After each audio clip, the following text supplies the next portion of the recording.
And we started getting invitations from places like Yashraj Films and all these production houses to come and perform stunts as stunt doubles or as stunt riders in the movie in some shape, form or other.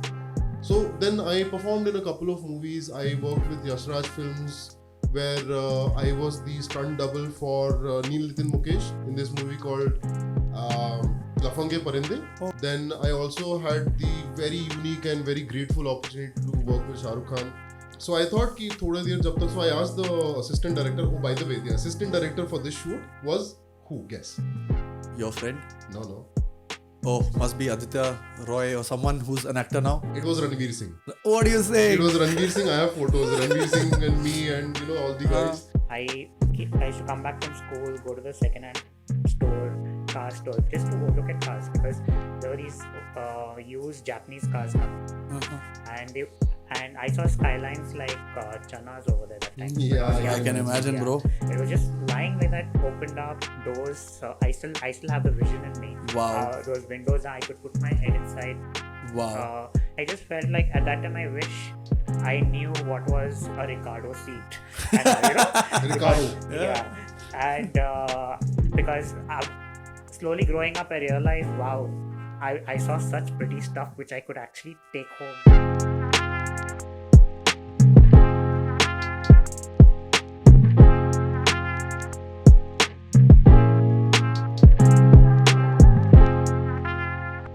Welcome to Baba Ki Balcony. This is the 21st episode and it's a very special day today. My friend Roshan joining me as a co-host and he's here today finally after a long time from Kalyani Nagar. It's the first time he's coming home per se, and I have a very special guest today. I have Bhuvan Chaudhary, Bechow from Instagram. You all know him. He's a content creator. He is the guy who started Column M. He's been in the automotive industry for a decade now. More than that. He's a automotive enthusiast, as you say it. Unofficially, I've been screwing around with automobiles for more than 2 decades now. Wow. But officially, yeah, you could say for probably a decade. Just about a decade. But man, it's such an honor to get you guys here. Like I've seen him as well. Like Roshan has worked on his Suzuki SS60. SS80. Sorry. It's a sweet looking car though. I would definitely love to check your car out, more details. Probably do something like in terms of content with it as well. Yeah, soon. Maybe. I'm sure the guys would love to see your car. Yeah. And I really want to shoot it also after we're done a little bit so we can put this in this episode and see what you've done with it and people can actually witness what you've done because I've seen the car. It looks crazy.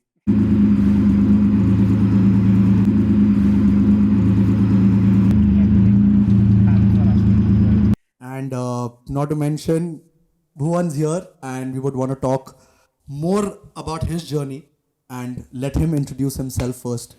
What's up, bro? All good, man. Thank you so much for having me here. It is a pleasure. And as I said, it's been 1.5 months we've been trying to coordinate this and I'm really glad that it's happened and we're through. And finally, things where we are all sitting over here together. In terms of a little bit about myself, well, Bhuvan Chaudhary, that's the name. And I've been dabbling with automobiles for quite a long time. I've had the most weirdest of automotive career curves probably where, it started off like a typical silly 19-year-old who just got a motorcycle when he passed his school. I was given like a benchmark score to beat. Like तेरा इतना अगर number आ गया, इतने marks आ गए तेरे को bike मिलेगा. Like bro ये तो करना है, कुछ तो भी करके इधर उधर से हाथ पैर मार के आए. Somehow got to that number, magic number, and I got my first bike, which was a CBZ. Oh wow. And yeah, that back then the CBZ used to be a big deal because everyone else, mostly guys, were either buying Splendors or Calibers. Remember the Caliber? Yeah. Cool bike. Yeah. Cool bike with a very, very cool ad. It was a very motivational, very inspirational ad where, I don't know if you guys remember that ad. It's kind of an iconic ad where this guy on a Caliber is on a street, on a traffic signal, and some minister ka gaadi or something comes from behind. This guy is waiting for the red light to turn green. Minister comes and honks at him. Ki hat ja, I have to go. He looks at the signal, he points at the signal and tells the minister, shut up, it's the red light, I'm not moving. Crazy. And the tagline was, the unshakable. Oh wow. Yeah, so that kind of Oh, wow. that kind of solidified the Caliber as, a very patriotic, a very, law-abiding, at the same time, hardcore person who's not going to move no matter what people tell him sorts. So those were the kind of bikes back in the day, and that's the time when I got the CBZ. That's where I got my Kida going, in the first. I'm talking sometime in the year 2000. Wow. And then, yeah, from there, then things started progressing a little bit. Had a few accidents, of course. At that age, you get a bike like that. Thankfully, from day one, I've always worn a helmet. So I'm still here talking to you guys after all these years, after 20 years. I still made it. And yeah, but that was crazy. Those were some crazy times there. Insane motorcycling. And then slowly, I met a lot of others. So I was like, back then, there were not so many people like you have these days, where you have motorcycle clubs for every different brand. Like Brands, TVS yeah. has their own, Pulsar, Bajaj guys have their own, etc., etc. Back then, we hardly had people. And so I was looking around to find more people who, share the same interest. And back then there was this website called xbhp.com. Yeah. Very famous, it's still there, Yeah. but now it doesn't have that kind of a fanfare, I would say. It still has a lot Yeah. of people. So on XBHP, I posted some videos, posted some photos that I'm from Pune, looking to meet other people, this and that, yevo. And finally, after 2-3 weeks, I met a couple of guys. There was this one guy who reached out to me. His name was Rohit Paradkar, aka Rash_RP. Rash, shout out. So Rash is the guy who you would now know as Rohit Paradkar. That time he was known as Rash_RP. Rohit Paradkar is one of the most prominent journalists in the Indian automotive industry today, where he is currently working with Overdrive, and he's the assistant editor over there. He drives and reviews some really cool cars. Very envious cars, I would say. Like I would want to drive each and every one of them, but someday. So yeah, Rash met me, and then we sort of got together. We got some more people involved, and Rohit had already started this club called Rubber Smoking Angels. This was the second club in Pune, apart from the Road Shakers, which was always there since whenever. And there was no other automotive club in Pune. So Rubber Smoking Angels kind of unofficially became the second club in Pune, motorcycling club in Pune. And we slowly started getting more people. And over the next 2 or 3 years, this I'm talking about 2002 or 2003. Wow. From there till 2006 and 2007, we were about 140, 150 members strong. And in this time, we, sort of diversified into a lot of other things also. Like some people like doing drag racing, so they specialized into drag racing. Some people loved going on weekend rides, so they specialized in doing weekend rides. I sort of found my place with doing stunt riding. I used to enjoy doing stunt riding a lot. And I sort of started establishing myself with stunt riding, and thanks to that club and that group being there, I found that support, and I found that, like a happy place and a comfort zone for myself, where I could practice myself, I could do my arts. We used to, go out at nights like 2 o'clock, 3 o'clock in the morning. We used to go out when the roads are completely empty. There's no other person who will be getting harmed by our obnoxious behavior on the road. Shenanigans. Nobody else would know that we are doing all these shenanigans because there's nobody there. Everyone's asleep, fast asleep. And I got more and more involved into stunting, where then, I sort of became, I would say, quite a bit towards the pro level. I started participating in events. So that time there was this event organized by Autocar called, what was it? The Valley Run is the current drag event. Before this, there was Autocar Speedfest, I can't remember. Can we caption it? Yeah, in the of video course. later? Yeah. I'll let you know the name. So there was this autocar event which used to happen in Mumbai. It started off at Reclamation in 2006, 2005, 2006, and then later on they came to Kharghar.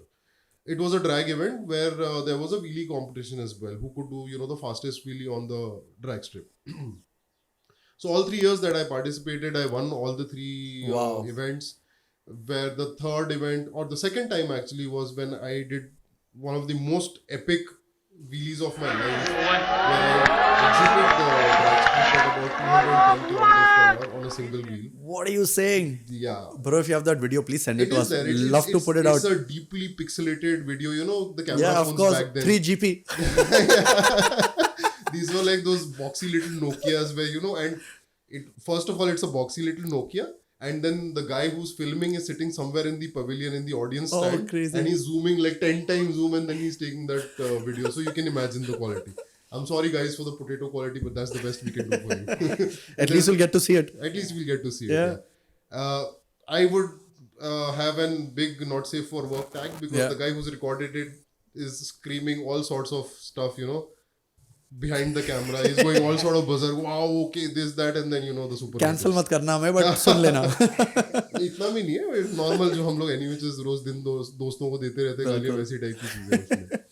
But yeah, so it went there, and then I started doing stunt riding a little more professionally because, of course, all these things happened. I won all these 3 trophies. Man, for the longest time, I can't remember the name of that event, यार. Anyways, auto car का event था. I'll give you captions में डाल देंगे आप लोगों को पता चलता है. Team BHP पे भी posts are there for that event. So then after that, I say कि like इसको अब और कैसे professionalize करें. I want to get more into it. I want to make some money out of this. So that time, a lot of these movies like Dhoom and all were coming. Yeah. So everybody wanted to see bikes. Everybody wanted to see bike stunts and crazy shit happening on bikes, on TV, on the big screen. And we started getting invitations from places like Yashraj Films and all these production houses to come and perform stunts as stunt doubles or as stunt riders in the movie in some shape, form or other. So then I performed in a couple of movies. I worked with Yashraj Films where I was the stunt double for Neil Nitin Mukesh in this movie called Lafange Parinde. Oh, crazy. If you see the introduction scene, the intro of the movie, there's a song, and in the song Neil Nitin Mukesh comes in standing on the bike like this and stuff. And then there are like stunts going around, like trying to impress the chicks and everything. You know how it is, right? Crazy. And it's us doing all the stunts behind the scene. So we were basically over there in Mumbai filming for about 5 days. And we were given our own vanity van. We felt like nice, like mini celebrities. Not exactly the celebrities or of course those guys. We felt like, part of the whole scene. Super exciting.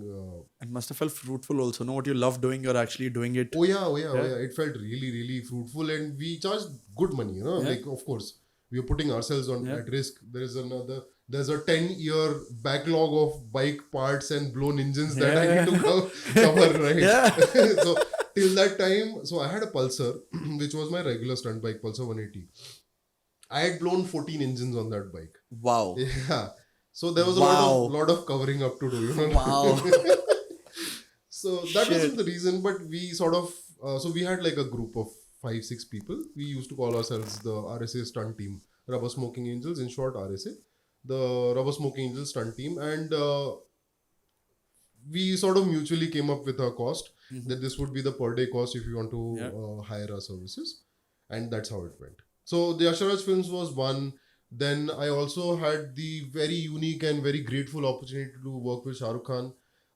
If you see the 2008 or 2009 Hyundai i10 commercial, there's Shah Rukh Khan, and Shah Rukh Khan in his i10 is being followed by this chick on a superbike. And the chick is trying to catch up with Shah Rukh Khan. Shah Rukh Khan is like, you're never going to be able to catch up with me, this and that. This car has got this handbrake marta ho.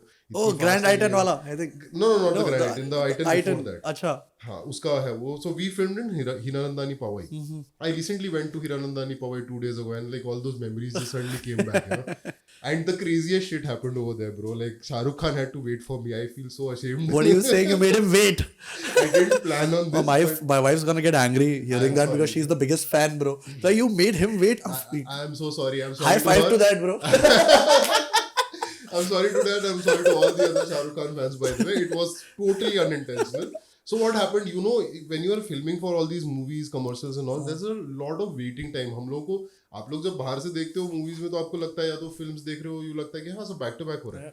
But वो एक shoot के, एक take के और दूसरे take के बीच में there is anywhere between a 2 to 4 hour gap.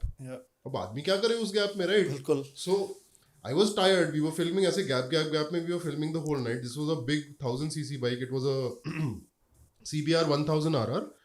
Heavy bike, very hot Bombay heat. So I thought कि थोड़ा देर जब तक, so I asked the assistant director. Oh, by the way, the assistant director for this shoot was who? Guess. Your friend? No. Oh, must be Aditya Roy or someone who's an actor now. It was Ranveer Singh. What do you say? It was Ranveer Singh. I have photos. Ranveer Singh and me and all the guys. So Ranveer Singh was the assistant director in this. This is like, I think 2007, 2008, sometime like that. Ranveer Singh looks damn young in that. Of course, I also do. And good times. So yeah, so I asked Ranveer, I was like, "Ki bro, like when is the next shoot being planned? Next take कब है वगैरह? I'm a little tired. If you do you mind if I like chill for a while, I rest out? Like हाँ, don't worry, अभी time है, अभी एक शाहरुख खान को आने में, शाहरुख सर को आने में 1-2 घंटा है. So if you want, you can rest. So I was like, okay, bro, what I'll do is I'll sit in my so the shoot was basically in Bombay traffic. So बहुत सारे उन लोगों ने taxis hire करी थी. There are like some 40-50 taxis. And these taxis were basically shown, and then taxi के बीच में से Shahrukh Khan is driving and stuff like that, right? To create that traffic. Yeah. So I was like कि वो एक taxi, I'll go sit in that taxi. मैं सोता हूँ थोड़ी देर, rest करता हूँ. I went inside the taxi, I slept. Now I was wearing that chick's outfit, you know. I was the chick's body double, so I was wearing that model's outfit. And you're wearing a wig also? No, not because I was wearing a helmet in the shoot, no, so I didn't need one. Thankfully. The director got damn jammed, bro. He's like, he saw me. So when I came to the sets, so this female, she was of course she was a model, right? So she had like a very slim, maintained, athletic figure. And then the director looks at me, he's like, bro, this guy like 3 times the width of this female. How are we going to like? What kind of movie magic do we need to do to make sure that it looks like this guy and this girl is the same? Oh shit! So they figured out angles and all. It all worked out in the end. But so I was wearing that same body double outfit. It didn't have pockets. It didn't have anything, right? So I gave my friend my phone. I was like, bro, tu phone rak. I'm sleeping in this cab. Let me know whenever the shoot starts. And for this new, मैं अपना मस्त आके अंदर जाके I literally passed out because we were filming the whole night. So I passed out. I was damn tired. Yeah. And in the meanwhile, what happened is Shah Rukh Khan came, and of course the set had to be rearranged. So all the cabs that were parked on this side went to the other side of Hiranandani. Oh shit! All the things which were here went there. So everything got scrambled. Yeah. And then Shah Rukh Khan got ready. He's like shoot करने का time है, and these guys are like the director, the assistant director. They like call the stunt double. The fucking stunt double is nowhere to be found. He's fucking sloshed in some taxi, behind a taxi with no phone, nothing. These guys are bloody running around Hiranandani, going into each and every taxi, looking अंदर कोई है क्या सोया हुआ. Oh shit! After some 45 minutes, they found me. Like, bro, क्या कर रहा है? शाहरुख खान रुका है उधर, जल्दी चल. I'm like, हाँ, मैं like I'm still dozed, I'm full dazed. Oh damn! I have आँखें खुली है, मैं एक तो पूरी रात भर I was stunt riding, I was with these guys, so I was damn tired.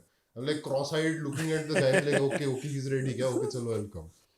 Damn crazy that. Hey bro, I can imagine, dude. So that ad is still there on YouTube. I think that ad was one of the first ads that Shah Rukh Khan's company made, Red Chillies Entertainment. And that ad is still there on YouTube. If you want, you can check out, or I'll send you the link. That'll still be here in the video, man. I'll check this out. I'll send you the link. Crazy. So the ad looks all good. It's a 30-40 second ad commercial. I think 45 or 50 second commercial. But this is the behind the scenes jhamela that happened behind while filming this whole thing. Bro, like pretty crazy. Getting to know you, like I really want to ask you this. All this, I feel, but what was that spark where you fell in love with the automotive scene of like bikes and cars? Like, how did you what was that scene that you really was like, मेरे को करना है, ज़्यादा चलाना है, do stunts, or like, that love for cars and love for bikes? So, for me, it's all been very gradual. As I said, started off with that one motorcycle जो dad ने बहुत खुशी मेरे को दे दी कि लड़का पास हो गया. It started from that.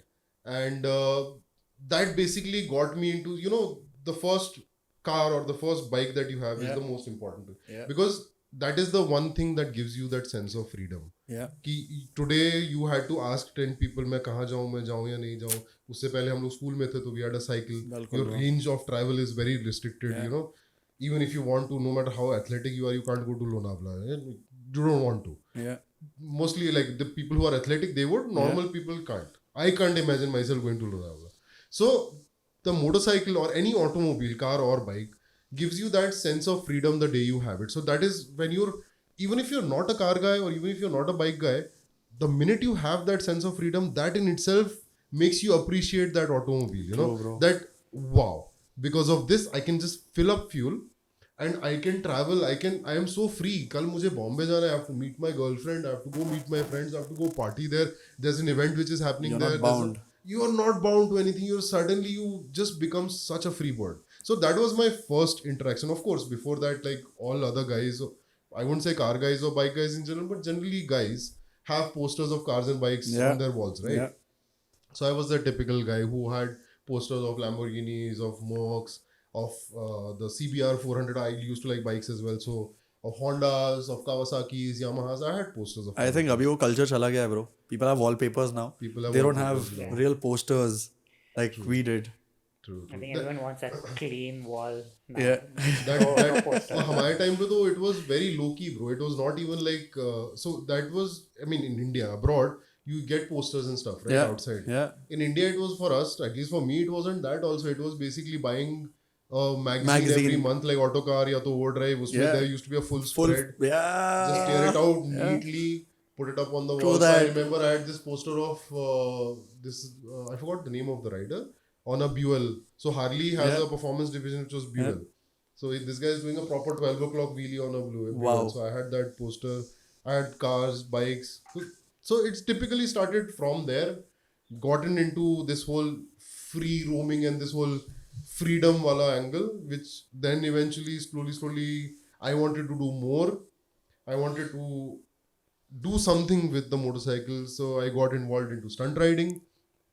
And after the stunt riding phase was probably a very long phase which started somewhere in 2004 2005, and it was with me till about 2008 to 2010 when all this the Shah Rukh Khan fiasco happened and all these shoots happened. Bro, I remember buying my first vehicle, or like my first bike was an RX 80, 86, 88.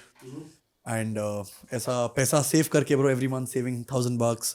I got it for 12K, and I think I'd given that money to a friend because he was in need. So I remember in Bangalore, did an admission. You were from Bangalore back then? I was doing my college in Bangalore. Okay, then. lucky you, man. Bangalore is such a cool place. What a vibe. What a vibe. So what happened was RX. That was the time of the Shoguns and the Samurais and the RX. And everyone had those, bro. Proton silencers, piston, sub pop te gaadi, pehla gear mein, like sending and all that. And I was like, bro, RX chahiye, RX chahiye, RX chahiye. Paisa bhi khatam. Dost ko diya. So he did an admission of some dude in Christ College. And he got like some 40, 55K. He's like, Baba, listen. Admissions were the quick thing to make. Yeah. And he's like, I'll get you your bike. Let's go. Bro, the day I get my bike, first day I wheeled off, bro, hospital. I meet my friend sit behind me. He was a hefty fellow. And we had a couple of drinks. And I was like, bro, I'll take you home.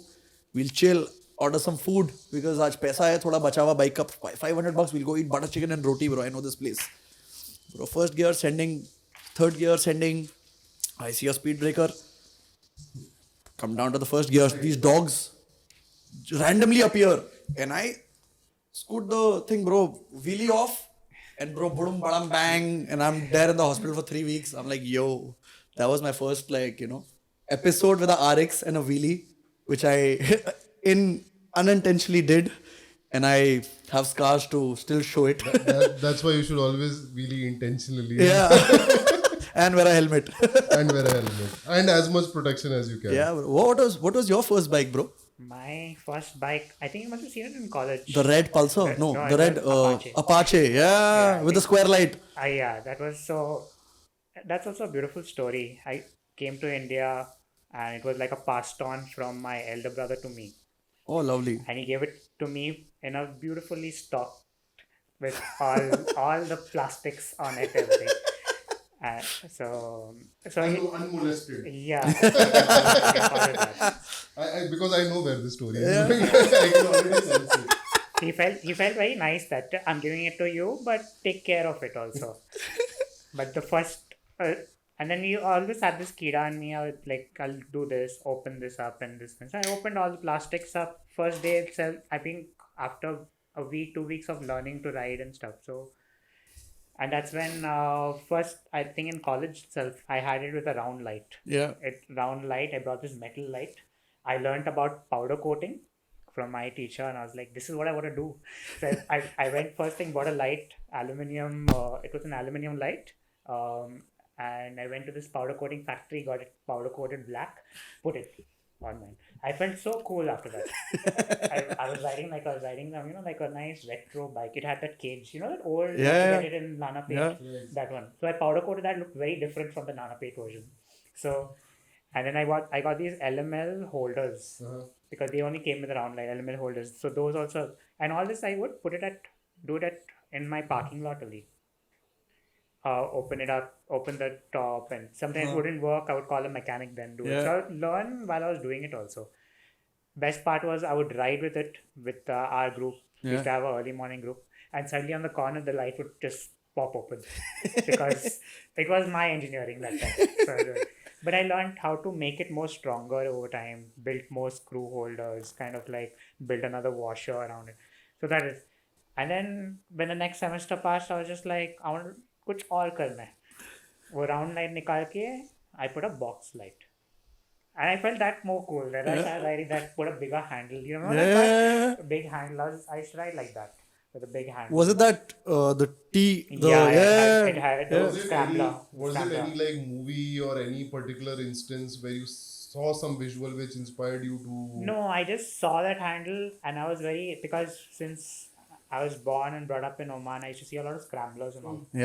Cheap scramblers. That's your inspiration. Yeah. So I wanted that scrambler feel also to my bike. It looked, and then plus that box light. So it was tiny, and the best part of that box light, it came with signals inside the box light, which I don't think I've seen any box light like that. So I got rid of those signal lights also. So it had it inside, it would blink, and I did a little of the people would call it chapri. Added this little blinker. I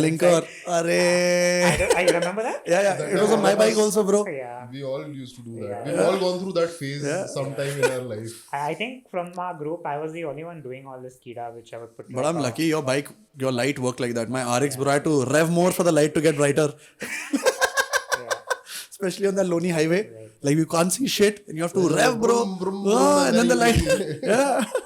But a lot of my learning of riding became better being in Loni because we stayed so far, and then plus it was the highway. And if it was parties, it was high spirit that time for us. So I would ride from Loni to high spirits and like a maniac. I have a question here. How would you ride back after partying at high spirits? One thing good about me, I'm not praising myself, but I felt like after drinking, I could ride back properly. Yeah, it was same for me also. Yeah. That is the exact confidence that gets you killed. And the countless stitches after that also. Bro, I've always crashed inside the campus. Safe zone. I don't know why. I've gone out, came back, but I've crashed inside the campus. Got stitches here, there. I don't know why, but I think the parking, it had those tiles had some issue. It was not only him. There were everyone who would come with so coming into campus was like it felt nice, like especially when you come from a place. You're back home. And our entrance was very nice. Yeah, it was like a 500-meter stretch, bro. So, and having like that proton, you send no, bro. Like everyone stares, oh, kya bike pe aa raha hai? And then you have people sitting on the garden over there. So you want to also little. Nothing. So. Kya chapri hai tu wala scene hota na, bro. There's this meme that came out, bro. This guy comes and does a stunt. These two guys, no? They're fucking around. So one guy comes, ये क्या मस्त लग रहा है लड़के? ये तो तूने गीली कर दी. And he's like, thank you. He's like, chal chapri. So I've seen people fall over there. That parking has this little moss which collects water over there, and everyone would come at full and press the brakes to kind of side skid. And I think we all did that a little bit. I don't know why, but we did it. We wanted to park. That was the time we've all done it. There is no need for being ashamed. We've all done it. I have to done it countless times over the years. Till the time combined braking system got introduced, I was almost about to thrown off the bike because when you have ABS and when you have combined braking, you press the rear brake, the front brake automatically, and you just get ejected off the bike like a missile. True that. Yeah. I've seen that also happen with which was that, the 390. There was only one RC, no hose, and I think he pressed the brake, he went over, then I also skated over that couple. I've seen one guy fall down also there. So I think that parking lot has taken so much blood, bro. I think we should have done a puja there. Talking about cars also, bro. Now, all of us were in that zone where we never owned a car before. Could not. But then we bought our first cars. Yeah.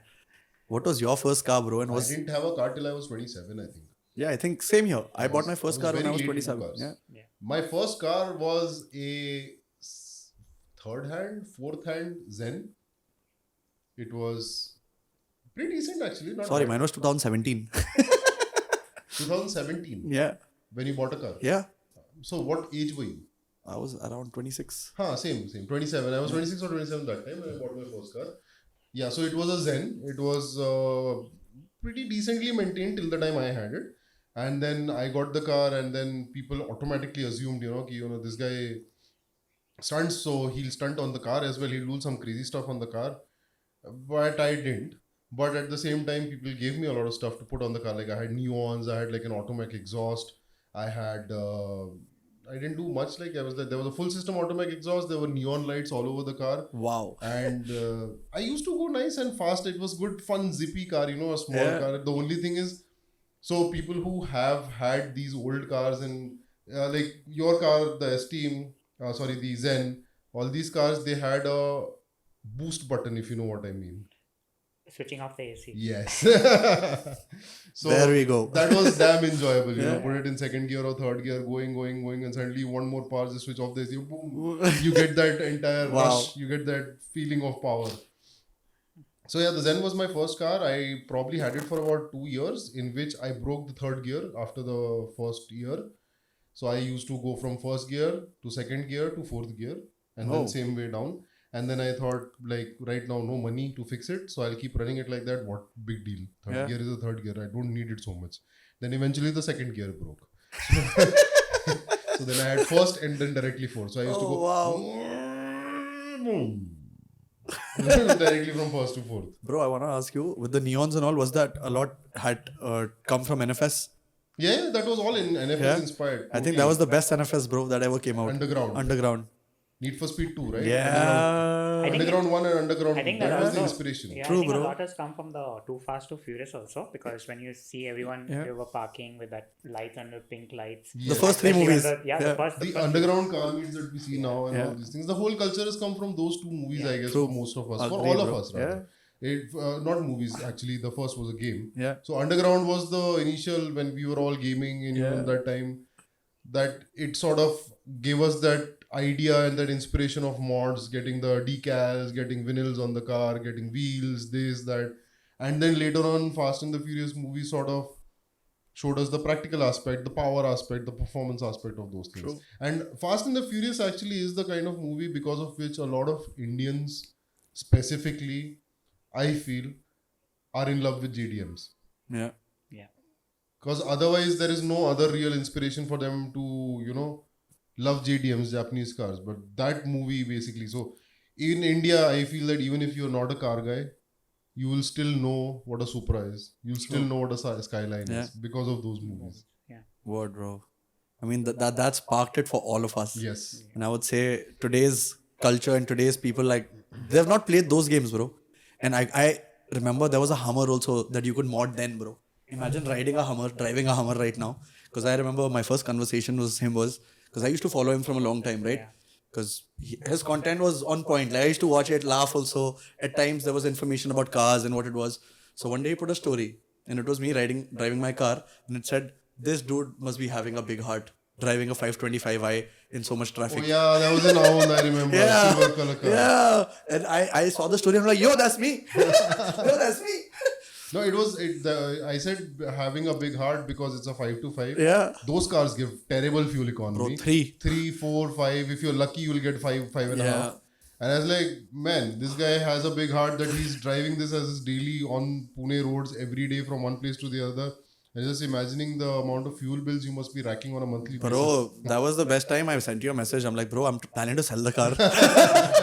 Bro, I used to drive around in Aund and Banir. 10K used to go like this, bro. And my wife's like, bro, that was the only car I had then. And she's like, sabji lene jana hai. I'm like, मैं इसमें तो नहीं जा रहा है. ये सब्जी लेने से अच्छा है कि कोई बाहर जाके खाना खा लो, सस्ता पड़ेगा. Bro, डंजो कर ले तो आ जाएगा, bro. Taking the car out, getting in was a disaster. Yeah, true. Dude, I used to, last year I bought a BMW 325i E90. Oh, yeah. The last of the naturally aspirated straight sixes. Yeah. And I never eventually got it to get fixed. And I never could actually get it fixed because there was too much of kharcha on that car. Yeah. But the time which I had, I very, very rarely used the car. The main reason why was I used to fill 1,000 rupees of fuel in the car and drive 15 kilometers. Reserve. And the car used to automatically go into reserve. Reserve, yeah. By the time I'm home, that 30-kilometer journey, 20-kilometer journey, my 1,000 rupees is gone. Gone, It's just yeah. vanished in thin air. It's so expensive. It was hectic, bro. Oh my god, it used to give me so much of anxiety every time taking the car out, ki ab kya paisa. Bro, how do people drive Hummers and all in India, bro? They must be owning petrol pumps, I think. They for sure, they must be owning something for sure. For sure. Yeah, there's no other way. There's no other way. But I think it's also if you can own a Hummer in India. Of course, bro. You can, I mean, you can buy that fuel. Yeah, and true. if you can afford, they say that if you can afford a Merc, you have to be ready for that cost. You Yeah. get that maintenance, and then you have True, all true. this No, but stuff. sometimes you keep forgetting also that is there fuel in the car or not? Yeah. Because you're driving, kal nikala, parso nikala kitna, and then you realize, oh shit. No. With the BMW, I never used to forget there's fuel or not in the car. It used to remind me every 10 minutes. Yeah, that's Even if true. you fill 2,000 rupees of fuel after 20 minutes, remind me, bro, I'm out. I've seen my car only on reserve. Same. It never goes above that. The only time I've seen a lot of fuel is when I went to Goa on it. And I was like, bro, sasta fuel hai, pura bharwa ke lao. And then Amboli Ghat while you're coming back again reserve. Game. I think that one thing good about Japanese cars is that even if on an empty, it will run another more kilometers, right? Yeah, because they anyway are slightly more Yeah. economical when it Yeah. comes to fuel management. But then it all depends on what kind of engine you're running. Also, right? Yeah, I mean, because Japanese cars, of course, they have smaller engines as well, no? But they'll always keep that little, I think they'll put it as empty, it'll show empty, but you'll still have that, that this many kilometers it'll go. I think a lot of the German Mercs or so, when it shows empty means it's going to stop somewhere. Or No, it's still got fuel. It's still got like maybe about. So generally, when your reserve light comes on, like for example in my Polo, I have roughly 3 to 4 liters of fuel still remaining. Interesting. In the Merc also, I think I have about 5 liters of diesel remaining before it goes It goes completely. completely empty. Oh, that's a beautiful looking car, bro. I love And I've that not seen the white color in a long time. I've not seen that white Merc you own, bro. Like mostly you see the black, but the white I've not. Yeah. I've barely seen In it Goa, around, this bro. time I came across 3. Are you serious? Yeah, 3. So there's this event in Goa called Old Wheels. It happens every year where classic car young timers they come from all across the country. So this year also there was participation from Kerala. There were people from Bangalore, Pune, Mumbai. A lot of local Goans as well. So a good collection of about 50 cars. Everything from like the old air-cooled VW buses Yeah. to like about 7 Beetles. Then a lot of Mercs. And how's the plan getting the car? Like, did you spot it somewhere and you wanted that particular model? So to be honest with you, I am a big sucker for cars from the 90s. Yeah. This is where I think we would relate a lot because the design of the cars in the 90s, 80s also, 90s also, it was a very timeless design. They were mostly straight lines. Yes. Very unoffensive. Very, I won't say plain, but it was like even today, if you see that car, if you see my W124, 30 years on, that car still doesn't look outdated. It still doesn't look old. Agreed. The design language in the 80s and the 90s, I believe, was one of the best. Even the interiors. Even the interiors as well, yeah. It had some really crazy features back then. Like, for example, in my car, there's a button. So if you're driving and there's nobody sitting behind, and the headrests are sort of blocking your rear view. There's a button. You press that button, the headrests plop down. Wow. They just fall down. Then so that was, I think, the 90s basically was peak engineering when it came to automobiles. Yeah. Because after the 90s, when you roll into the 2000s, everything has become less mechanical, more electronic, where things are more and more done by sensors rather than actual mechanics. Yeah. So mechanically, 90s was the peak of automobiles. And it was also, I mean, design is something which is very subjective. Somebody might like a particular design, somebody might not. So design is something which is still debatable. Yeah. But I feel that 90s design, automobiles designed in the 90s was one of the most beautiful, most organic designs, I would say. Because after that, a lot of computers started coming into design. It's not like 80s, 90s didn't have computers. They still had tunnel testing, aerodynamics and all that done via computers. Like animations and what do you call that? Simulations, basically. Yeah. But it still created some beautiful cars back then. All of them. Like, even if you look at the BMWs of the 90s, like the 3 Series, the 5 Series, they were very simple, but at the same time, very elegant looking cars. Bro, how was your experience trying to build cars and bikes? For me, I think I started very recently building myself. But I think a lot of my stories come from growing up back in the Gulf because Yeah, so that way, because my dad was into cars. He ran a workshop. He ran a Toyota workshop. Wow. So Japanese was just there always. So we had at one point around 4 Toyotas at home. So he would just come home without telling us that he. We had our first car was an '89 Corona, which was a 2 liter.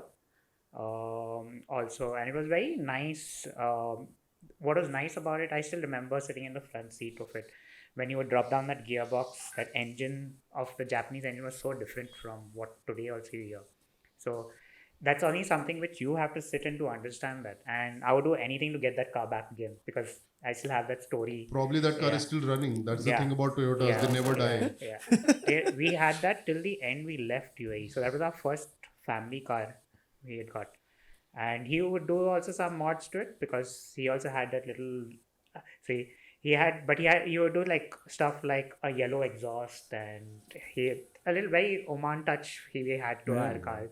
Yeah, even from whatever I've seen, I'm sure you have a better experience on Yeah. this, but whatever I've seen, the Arabs are crazy when it comes to Yes. cars. Yeah. They are proper crazy. They don't hold any bars. They're like just dump in all the money for them anyway, which is not a lot. And they create and they build and they modify and they do something next stratospheric level modifications. Practical, but I would say Practical as well. there's- You need practical yeah. because it's desert. So you Yeah. need your vehicle to actually go in the desert and not get what stuck. I've seen is what I learned about the Gulf modifications also they're very practical. When they lower the suspension, they really mean what they're lowering, what they're doing it for. They'll have normal wheels on it, but they know what they're doing. Here we want to lower, we want to put those wide wheels, we want to put everything on it. There they don't mind with those the wheels that come from factory, but lowering for them, getting the lightweight, everything, they do it right. Technically, they do it very well, but Right. bro, here even the roads fucking matter. Yeah, the roads. In India also, I wouldn't generalize it so much because it basically comes down to which part of India you're talking about. Yeah. Like for example, if you go to Kerala, Kerala. people love their cars in a very different way. You will never find a dirty car in Kerala. Right. No, nothing. Even if it's a 30-year-old beater, it'll still be in the most pristine condition you can ever see a car. I wanted to ask you this exactly. Like you have traveled a lot, right? Your work takes you to a lot of places I also, love traveling. and you drive down a lot most As of the much as times. I can, yeah. This time I took the Merc to Goa, by the way. What are you saying? Yeah. It's my Merc's first outstation trip. No wonder I saw the picture next to the waterfront. You had parked it somewhere and clicked a picture. Yes. So I that was took it Goa. for the classic car, old wheels, as well as there was the India Bike Week, couple of other events. So I was there for about 20-25 days, and I attended as many events as I could in the car. Old Wheels is an amazing event actually. I think You should come down next time. yeah, For sure. this was my. I think this time I wanted to, but I think I had something come up in between. But Old Wheels, I think what is nice about it is all the Goans bring out their cars, and so a lot of Beetles, British time Beetles, are still there in Goa Yes. in a beautiful condition, all original, kept original. They would keep that patina also on it. Yes, Some of them. absolutely. There was this one car specifically. I Yeah. totally can relate to what you're talking about because there was this guy who had got his Morris. I think it was a 1962 or a 1963 Morris. Wow. And it was still running on its original paint, which is super hard considering that Goa is a weather seaside conditions. town. Yeah. And Goa has tons of moisture, tons of salt, and a lot of humidity and cars rust. It was still running its original paint, which, as you said, with the patina, what a beautiful car. Yeah. And it's not just about the cars that they bring, it's the stories that they bring along with it Exactly. as well. Like, for example, there was this one guy who later on, he was observing me for quite a long time, you know. Then I sat down, I was rolling a cigarette. Again, I was rolling a cigarette, and this guy comes down to me. He's like, "You look a lot like my son. You remind me a lot about my younger days." I was like, "Okay." So we got to talking, and such a gentleman, and he basically told the story of his car. So he had a 1962 Volkswagen Coupe, 1600 Coupe. I have never seen this car in India. It is one of the rarest cars. I do not think there is any other 1600 Coupe in India. Wow. At least for me, I have seen it only once. Not just offline, but even online, because you generally get to see cars, like what car is where and what. I've never seen a 1600 Coupe in India. So the story was that his wife's father was posted in Uganda. He was actually an Ugandan resident. And there was a change in dictatorship over there in the 60s. And during that dictatorship, the new regime that came in, they started expelling peoples who were not locals, who were not Ugandan citizens. And that is where these guys, they were running a business over there, his wife's father, and they decided and they thought, it's about time. Eventually, ये लोग हमें भगाने वाले हैं यहाँ से. We are going to lose our citizenship or our whatever staying rights in this country. So they preemptively decided and they thought कि it's better to leave now. And that is when they came back to India, to Goa. And the car came along with them. Wow. So this was a car which was actually an Ugandan origin car, which came with them to India. And it's been with them in the family since then. So since 1960. So that's a good 60, 70 years. Yeah, man, that's crazy, bro. That car has been with them. And the car, you should see the car. I have photos of the car. I'll send some to you. Still in such a beautiful condition. Of course, it's been restored. The car got restored a couple of years ago. But my point is that they've maintained the car throughout all these years. They've been driving it regularly. His wife actually uses that car as a daily driver. Oh, that's amazing. Such a beautiful story, man. And this is now, the car is now almost about to go to the third generation within that same family. Wow. So that's what, when I told you earlier, cars connect people. Not just cars, bikes, automobiles connect people. This is the kind of connect, Sometimes there are some specific vehicles that are so difficult to let go. They become a part of your identity. Like this car, such a beautiful story it has. I don't think that person should ever go. And I'm pretty sure till the time those two are there, that car is not going anywhere outside their family. You never know what the next generation is planning, right? But till the time these two are there and overlooking, that car is always going to be a part. Don't you also think, like, if they have the car, or like, for example, if my father had a car and growing up looking at the car, sitting in it, seeing the passion for the car that Pops had, probably it comes down at times, right? Oh, it definitely does. And Kerala, I feel that a lot of people went to the Gulf, they came back, they've seen the culture, they've got that culture back, and it resides. So, Oh yeah, totally. Like for example, I didn't meet him, but I came across a guy who works in the merchant navy. He's working in Kuwait or Bahrain somewhere, and every 6 months he comes back to India.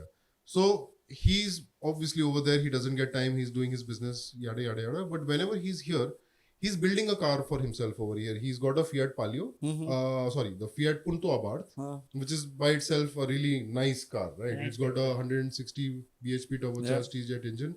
Nice, powerful, fun little hatchback, which is now taking it to the maximum extreme where when I drove the car, it was putting out about 280 horsepower. And he's actually planning to go up to 350 with that car. So he basically makes money over there. He sees the car culture over there, and these guys come back to Kerala and they infuse that car culture into the local society, which is such a beautiful thing, because otherwise where else will you get the inspiration, Like TVs and movies to apni jagah pe ho gayi, but usse you don't get that real world interaction.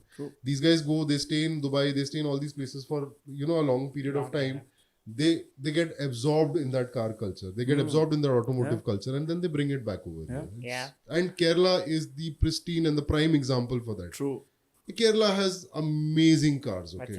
It's exactly an example. Me growing up over there, I used to come back from school, go to the second-hand car store, just to look at cars, because there were these used Japanese cars coming, and I saw skylines like Channas over there that time. I can imagine, bro. It was just lying like that, opened up doors. I still have the vision in me. Wow. Those windows, I could put my head inside. Wow. People wouldn't steal there. They would look inside, but stuff would remain in nice RPM meters. And I just felt like at that time I wish I knew what was a Ricardo seat. And, Ricardo. And because slowly growing up, I realized, wow, I saw such pretty stuff which I could actually take home. True that, bro. And that's what happens, sometimes where you are in that frame of mind, or you're in that age where sometimes you don't realize some things, and then later you're like, fuck, I've seen all of that in my life already. Yeah, bro. That's crazy. मेरे time पे तो bro सिर्फ Matis आया golden color का, we are like, wow, golden Matis. So basically, I have grown up my earliest life, like before Pune.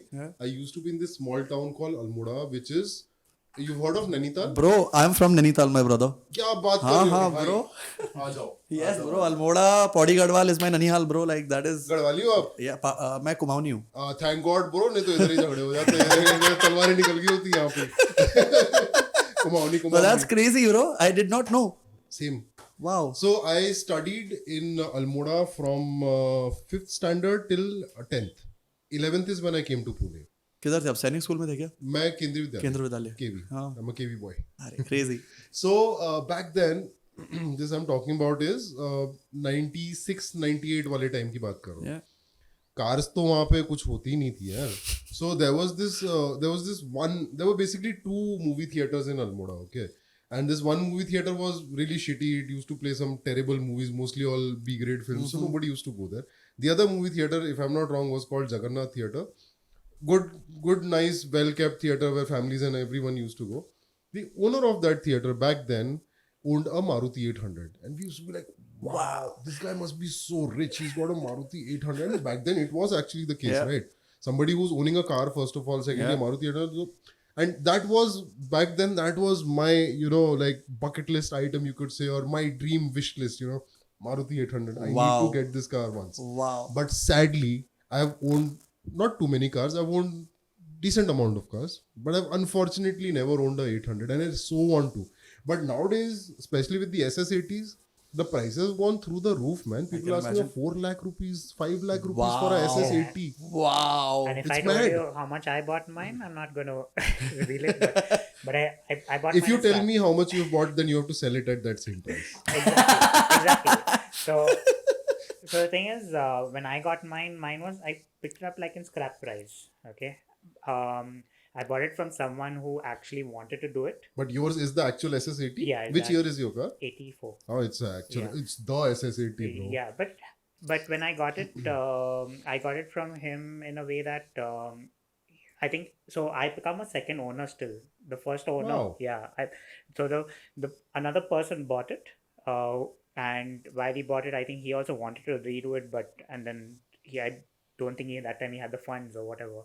But my eye was on it. It was in college, and jo bhi tha, whatever I had, I asked little from home also, because of course we had our other habits also to do in college. So elaborate. So asked from home, and somehow I paid A him. little too not safe to work. Bro, for I this think most of the podcast. college guys watching this podcast, they're like, I hope he does not disclose anything. Names will be dropped. My college life is in jeopardy if my parents see this. Yeah, bro, 100%. Because that college was wild, bro. I'm not even joking. I know. I've got friends from that college. I know was- exactly. I used to come there Yeah? for a few of the habits. Let's say. So I know about that. That's college. crazy, bro. Yes. I think everyone in Pune knows about that. Yeah.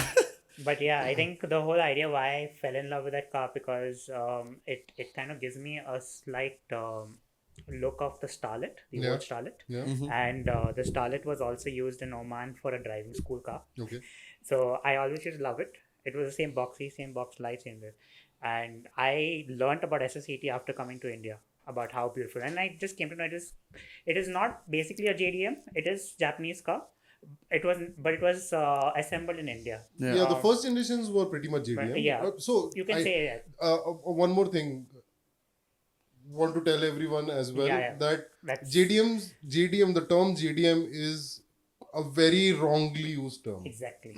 Yeah. The term JDM means Japanese domestic market, which means cars that have been made for Japan. Yeah. So if it's a Supra or if it's a Skyline, Yeah. which has been made in the US or it's been made in UK, it's not a JDM. JDMs are cars which are made for local consumption. But we guys, it's not just us, but all across the world, that we've started generalizing that term because it's just cool, no, saying Yeah. JDM. I Yeah. love JDMs. Yeah. You can't say I like a Japanese car. Of वो थोड़ा course. फिर ऐसा aunty लगता है, Yeah. वो लगता है. बिल्कुल. He doesn't know his terminology.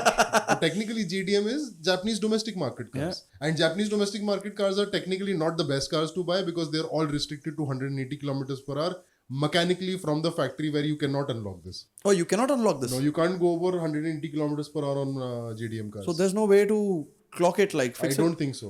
Wow. I might be wrong. Don't quote me on this. No. But as far as what I've read, most JDM cars, including performance cars like your Skylines and Supras, won't go above 180 kilometers per Wow. hour. They are mechanically locked. So there are cars which are electronically locked where you can take out the restrictor. JDM cars are mechanically locked with they'll not go above 180. Holy It's the law in the But I'm country. sure No they car must- can go above But I'm 180. sure they must have been doing some jugaad for their racing. And Of little course, bit, yeah. most probably what you could do is change the ECU. Yeah. Yeah. So like people who import these cars to that, like the US guys import a lot of JDM cars, Yeah. actual JDMs. So they basically probably change the ECU or they change other parts of the car. Eventually it's some machine, right? So it's components. So there must be a few components which are restricting that particular performance. Yeah. You change that, again gets back to normal. Bro, like I'm so happy you both are here, and especially you, bro. You're here finally. I'm loving it being and here, man. the trip is, bro. Today we can talk a lot about the inside and outside of cars, vehicles, but today was special about your journey as well, bro. And we're talking about you and where have you gone. I want to ask you this: was the most amazing road trip or a route you've taken in India which you find amazing? Like that's you a trip. mentioned India. Otherwise, I was about to go on my road trip rant, which I keep telling everyone for the last 4 years, and I'm sure I've bored a lot of people with it. कर तो यही बात करते हैं. Why not? चलो Let's go. एक और set of individuals है जिनको मैंने बताया नहीं है, जो अब इसके बाद बोलेंगे बस तू इसके बारे में और इसका मुझे बताने को. I can rant about it. So basically, I did a trip in Europe. I did a Euro trip, where I rented a car. I was in Europe for 89 days. Why 89 days is because 90 days का हम लोगों को visa मिलता है. पूरा वसूली. पूरा वसूली. 89th day I boarded my flight and midway I landed and my visa expired. Wow. So I basically completed the entire 3 months. पूरा खत्म करके लिया, वसूल करके लिया. उन लोगों ने भी मेरे से वसूल करके लिया because by the time I was back I was broke and bankrupt and I had Oh, no shit. money. But the 3 months that I was there, I rented out a small little Fiat 500 and I traveled about 27,000 kilometers across Europe. Wow. So I started from France, went to Spain, then Portugal, then came back to France, then I was in Italy, then I went to Switzerland, then Germany, then Amsterdam, Holland, then Brussels, then again France, and I was chilling, of course.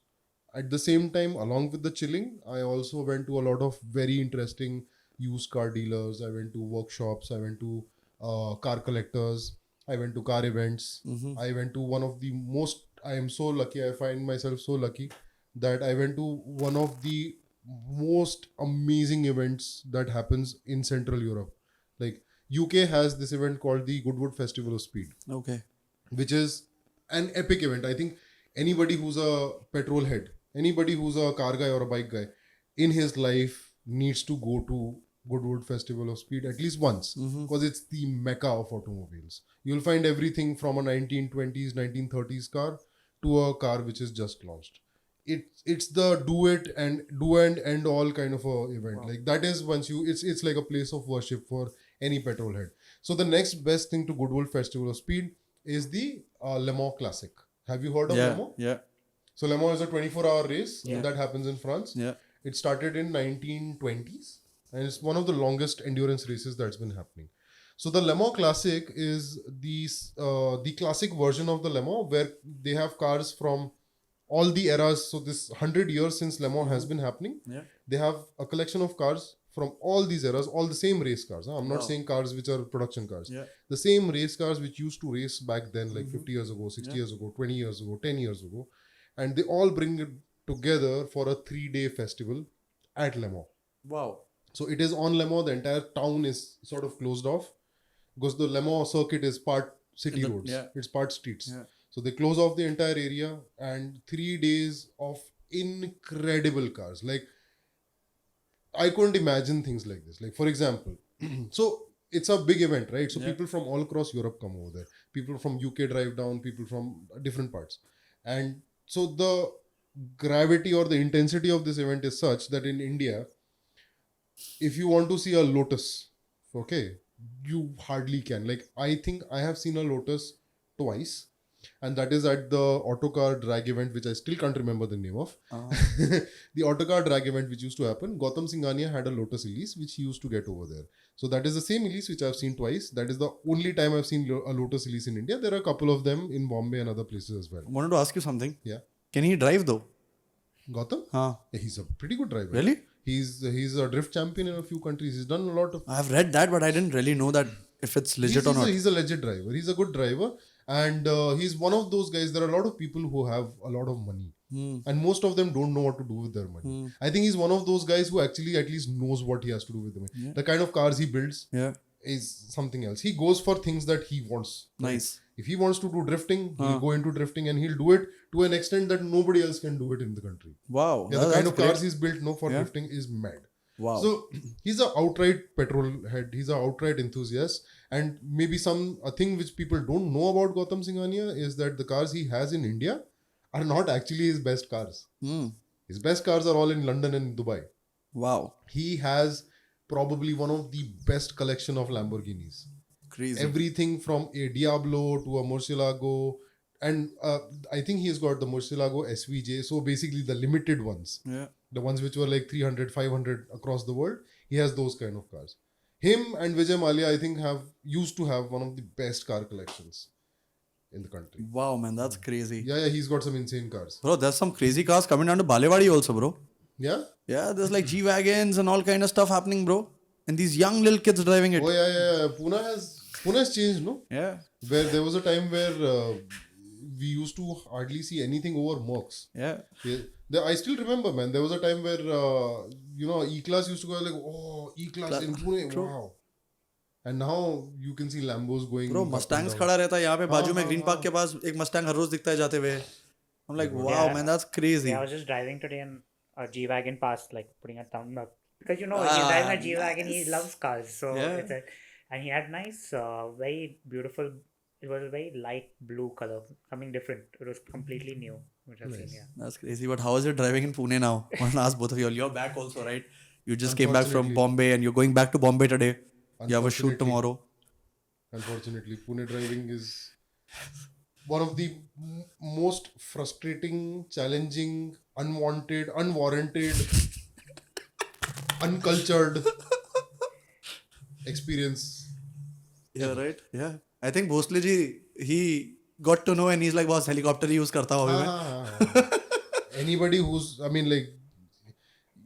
I wish Elon Musk was an Indian. I wish Elon Musk was in Pune where he could just dig tunnels under the Pune roads and you could give it exclusively for me to drive. I would have loved that. Bro, it's crazy. We were just talking about it. It's getting worse day by day, yeah? Yeah. It's just getting worse day by day. And it's crazy that digging up places here and there, the U-turns and about lefts and rights from random places. Have you seen it towards Balewadi? Yeah. Randomly, there'll be a left. I'll give you an example. Sus Road. Okay. Yeah. Pune and the Pune road construction roadworks scene is the most random in any place I've ever seen. Okay. Sus Road. Okay. The approach to Sus Road, have you guys been on that road? Yeah. Like during the rainy season and all? Yeah. It's totally broken. They're like potholes. Yeah. The size of craters on the moon. I've never been to the moon, but like they are massive. Okay. Yeah. Probably the diameter of one crater or one pothole would be about 1.5 to 2 meters. Yeah. That big, massive bloody potholes, and you can see bike guys, poor guys breaking their spine, jumping over it, going sideways, that. Fully finished road. And this fiasco or this tragedy with them continues for a good 500-600 meters because that entire patch is just broken beyond repair. Yeah. Okay, this is the condition of the approach road to Sus Road. What are the Pune guys doing? What are the Pune Municipal Corporation doing? I have no idea, bro. No. I'll tell you. They are building a divider on Sus Road. Where the roads are absolutely perfect, where there is not a single pothole, they are building a divider. Mm-hmm. I was like, pehle wo to theek karo. Exactly. Fix what is not. Yeah. It's like you have a broken back, okay? Your spine is broken in 3 places. Yeah. You go to the doctor and the doctor bloody plasters your foot. Yeah. And like, you're good to go. That's the kind of road construction that is happening. And I think even all of us, bro, like I go on Twitter, man, generally like I become a khabri. Like when someone does like some absconding shit on the road, I click a picture and I put it on Twitter. And I tag Pune traffic police and I do that. Pune cops are the most laziest ones. Bro, but the traffic cops on Twitter fucking work, bro. Yeah, they not joking. Not for me. I've posted so many people here. Oh shit. I keep on posting. So I generally don't like creating nuisance on Twitter. Like nuisance as in just ranting, kitna karoge yaar, kuch nahi hota. So one thing I've realized in Pune is, Pune की population क्या है? 60 lakh? Maybe 60 lakhs I think is the population of Pune. उसमें से I think 55 lakhs are the actual amount of people who don't know how to drive. Yeah, 100%. Right. So how many people will you tag? How many people will you post? And the thing is that when you're posting that one individual on Twitter or anywhere else, the rest of the Pune people who are there on Twitter or who come across your post, they'll be, हाँ ये तो हमको पता है, ये तो मेरा हर दिन का है. We've been so inundated with कोई तो this. ये बोलेगा तो मेरा दोस्त है. और हाँ वो चलता है. The Pune का attitude चलता है. Yeah. So people have become so inundated, they've become so used to all this ना कि उनको फर्क नहीं पड़ता अभी. It's when somebody is crossing you, ऐसे somebody just cuts you off ना. Yeah. Pune में natural reaction हो गया है कि go like this, Yeah. or go like this. True. I keep telling people, bro, why? So when you have a 2-lane road, okay, where there's traffic coming from both sides, I keep telling my friends, don't go on the other side of the road. If somebody is blocking a road, you are going on the other side. Somebody comes from the front, crashes into you. You are the one to blame. Exactly. Stick to your side of the road. Wait, let him clear out, then go. But वो mindset वैसा हो गया, we mechanically The ant system motions happens, have bro. become so हाँ अपने आप हो जाते हैं You कि put something, automatically you go from here. मुझे पता है कि लोग रुके ही रहते हैं साइड में. Yeah. It's like कि वो नहीं हो. Those people also who cut you like that, you know. Yeah, in especially between scooty bikes, bro. People they- only cut you in Pune. No, but this what I'm talking about is they will look straight. They won't even look at you. They don't want to get through that hole, Yeah. that gali or whatever. Yeah, they won't. They will act like they don't know. They like, don't notice. Oh, you sharing the road with me? Oh shit, I didn't know, man. And it is such a contrast because I have recently stayed in Bangalore for a month. Okay, in Bangalore it has 3, 4, 5 times worse traffic than Pune when it comes to traffic density. Yeah. It is insane over there. You know, there's hardly a gap between two vehicles in traffic. But despite that, Bangalore traffic is so organized. Like, I'll just give you an example. There was this one time where I was joining the main road. So I came to the main road, gave my indicator, and I was waiting over there. There was this BMW X5 guy behind me.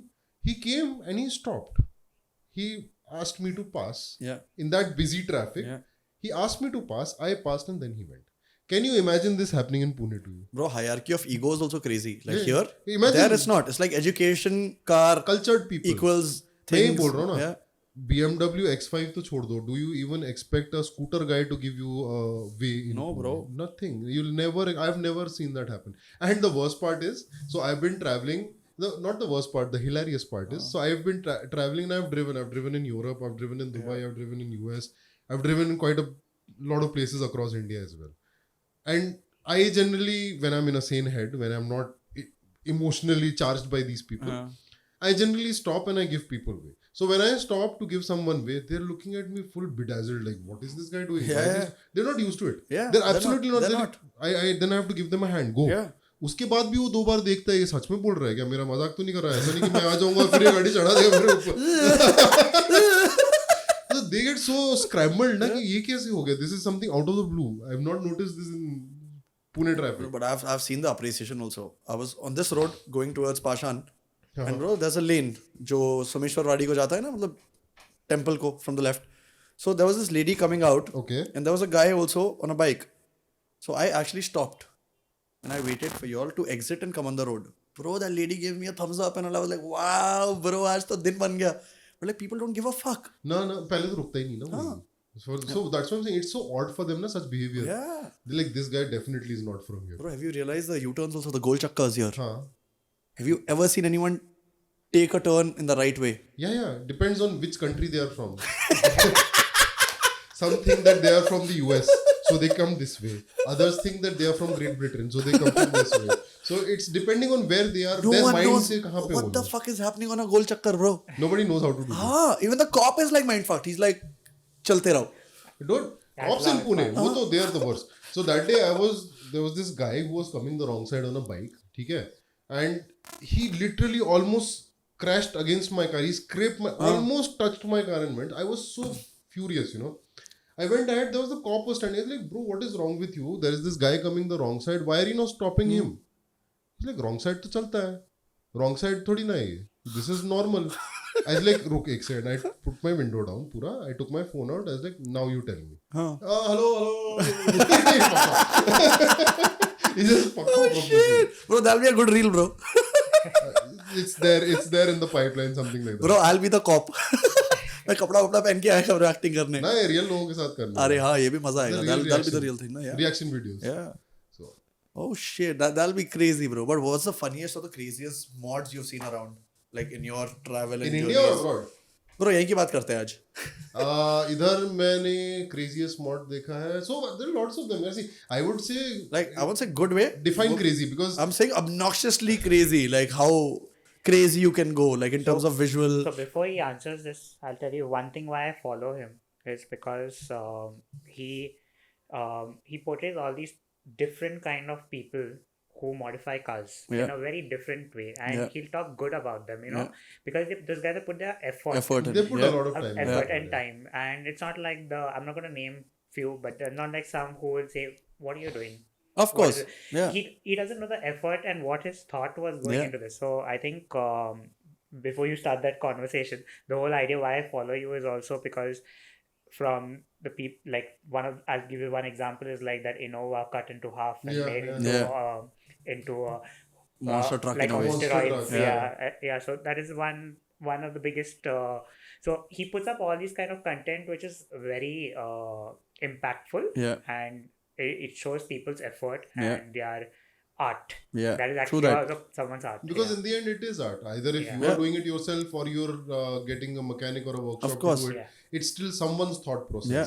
And when I say obnoxious, I don't mean in a way that I mean when it's not street friendly or very out of place that how will this work here?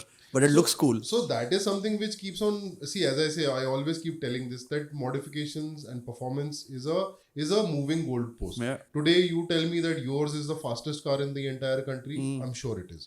But you maybe 2 weeks down the line, 3 weeks down the line, it isn't.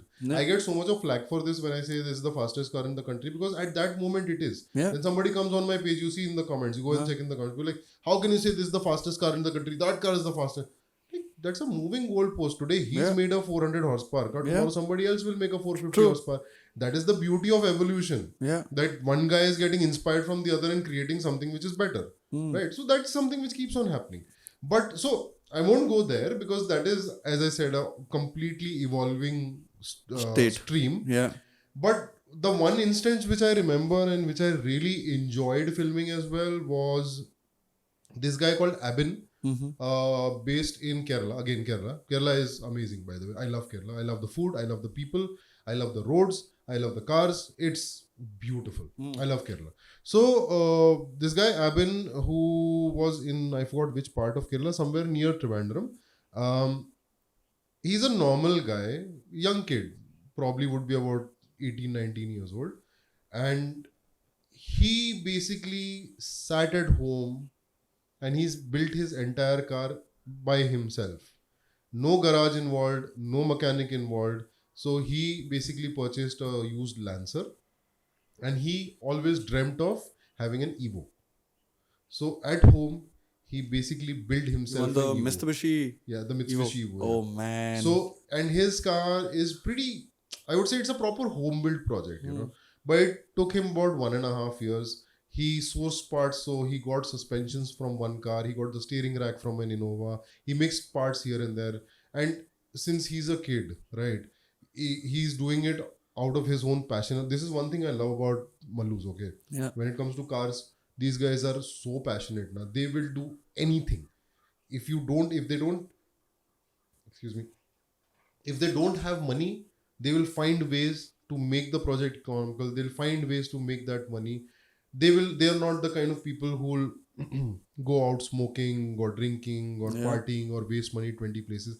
If he likes cars, he'll put all his money in cars. And this is a trend overall throughout South India, I would say, like Karnataka, Kerala, Tamil Nadu. They are very, very focused. If they want something, they will do this. So this guy also, 18-year-old kid, 17, 18-year-old kid, when he started with this build, he didn't have a ton of money.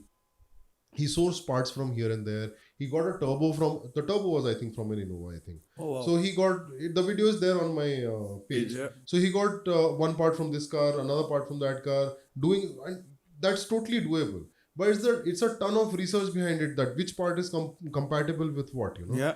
And at home, he basically built a white body kit for his car. At home himself, from fiberglass. He started off with POP. He made a mold. Then on that mold, he made from fiberglass. He molded everything out. He's done everything from the mechanicals to the cosmetics to the fitting to fitments to the finishing to the paint.